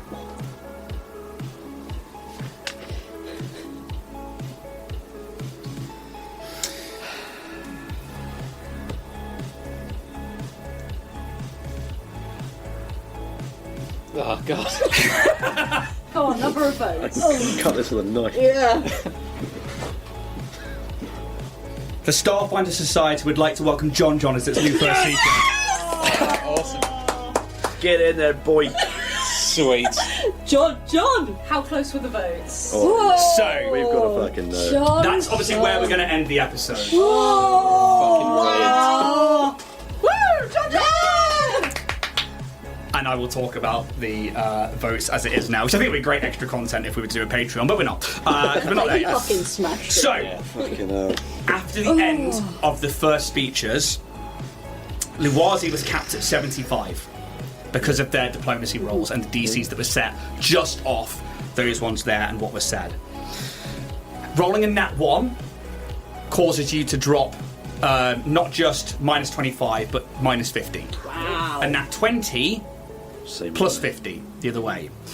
Everything else comes down to the DC. John can only go up plus 25, down 25, unless he rolls a nat 20 or a nat 1. Because his modifier is a plus 4. Oh, John. Oh, he did so still well. made it as He well. did so well. It's a plus, not a negative. That's So- good. Yeah. Yeah, exactly that. So, based off what we had to begin with, so everybody was capped, and it was Luwazi at 75, Valkyrian at 75, Zan was capped at 50, simply because of that nat 1. Yeah. Otherwise, she fucking smashed it. Yeah. John, nat 20, capped at 100. Nice. And they all started at 50, and then Yeah. it was like things changed and went through it. Captain Olsen Solias was also capped at 100 because he rolled really, really high. Then we rolled, obviously, those dice. Everybody got their max. So 24, 19, 37, 42, 32 as we go down it. So currently in the lead was John. And it was like, all right, cool, sweet. And then we went into this set of debates. And so looking at the caps, obviously, Luwazi capped at 75, Valkyrian capped at what was originally 100, but after the post, because things that altered the DCs and the candidates, sorry, that's what came into it here. So dropped info about the speakers onto the infosphere. That dropped Luwazi by 25. You mean Zano? Yeah, sorry, even says dropped info about speakers on the 25 Zano. Majority of influencers, 3 out of 4 have been persuaded not to actively push Zan. No cap change either way. Put up a video of Lynch disregarding the Histoki as lower life forms, minus 25 to the cap of Zano. That worked. Lynch removed from making any more posts by Zano. To stop the change or any more risk the next day. So, Take your She fucking got ass on the way loaf, bitch. so as we started this, Loazi was capped at 75, Valkyrian at 75, Zan was then capped at 50 to begin with, John was capped at 100, and Captain Solise was capped at 100, which I was sort of like, oh, this could, oh dear, Oh, no. this could be a whole new direction. Under the sea. So, obviously, some clientele had many questions. You know, some went to everyone, some went to just a few. And what we saw across Loazi's, who was capped at 75, after the first question went up by 25, then she would have gone up by 50, but she'd already maxed out at 100. She would have then gone up by 50 again because of her rolls, but then was capped at 100. She then would have gone up by 25, so it's still capped at 100. Another 25 was capped at 100. Another 25 was capped at 100. So it could only pick up a maximum of 100 followers, but it would have been the max for her. Obviously, she then picked up 52 on top of her 24 to put her at a total of 80. Valkyrian, who started off capped at 75, went up by 25. Then was a 0, so would have stayed the same. Then went down by 25. Then went down by 50. Ooh. Then went up by 25. Then went down by 25. Then went up by He had a 25. day. Capped at 50. And it was very much that. So he had 19 before, plus 50, which would have made it 69. So Nice. he Hey. ended on 69. Nice. Zano. Might leave her till the end. Yeah, do it. John! John. Started at 100. Plus 0. Because he rolled trash. But his plus 1 modifier kept it above the DC. Plus 25. Capped at 100. Plus 25. Capped at 100. Plus 0. Capped at 100. Plus 25. Still at 100. Plus 0. Plus 25. The cap stayed at 100 because of his solid answers the entire way through. And he just rolled rocks the entire way through. It was like 18, 19, 18, 13, and stuff like that. It was like, okay, so that's where the zeros came in. So no cap change. He had started in 42, got the 49, which took him up to 91, so he was already in the winner's position, plus that 20, but took him to his cap of 100. So he technically ended on the 100, Good boy, John. which was absolutely awesome. Solias started at 100 for his cap, plus 50 to begin with, then went down by 25, plus 50 again, because he rolled another nat 20. Oh. Down by 50, rolled a nat 1 straight after it. Oh. Plus 0, plus 25, minus 50 with another nat 1. He ended on 32. Oh. That's a bad miss. That's a bad miss. Zano, who was capped at 50, started with a plus 50. Oh, Instantly got that nat 20. Just like bang, straight in there. money. Plus 25. Plus 0. Minus 50 with a nat 1. Plus 0. Minus 25 because of the emotive outburst. Plus 0, plus 0. Actually, it could have been the other way around because there's another minus 25 and then another minus 25, which ended up being capped at 25. Nice. Simply down to your outburst, the things you asked, and also Propacious Creel's questions in there as well. We should make friends with him. They're gone. Don't worry about it. Damn it. They ended on a total of 59. Wow. Nice. Wow. Kinda- What a ride. Yeah. As of this new day, John Is the of Absalom Station first seeker. is now the first seeker of the Starfinder Oh Society. my god. Wow. We did it, John guys. This is either a great or a terrible thing. That's great. Thank you. I think Good question. It's the best we could have it's the for. best. And He'll I think, be good. I think in Linda's apartment, TJ's just going to touch Ida's helmet and go, "We did it. We did it." And I think that's where we leave this episode. Thank you so much, everybody out there who's been watching on Twitch. Please use that Prime sub if you've got it. That'd be awesome. We would greatly appreciate it. To those of you watching on YouTube, please hit that like and subscribe button. It really does make a difference. If you come across from the podcast, please, again, if you've got Amazon Prime and you're not already on Twitch, just go across, sub up. It helps us out loads, and we can carry on doing this show and hopefully, grow and do some more. Same, go across to YouTube, hit like and subscribe. Thank you so much to everyone. As tomorrow, or today as it is, it's a new dawn. And we will be back next week with some fucking Starfinder! Just do it for your dudes! Let's go suck each other off. Yay! Right. Finally. Thank you very much, guys. May those dice gods be ever in your favour. We love you. Have a fantastic week. Yeah. See you around. See you around.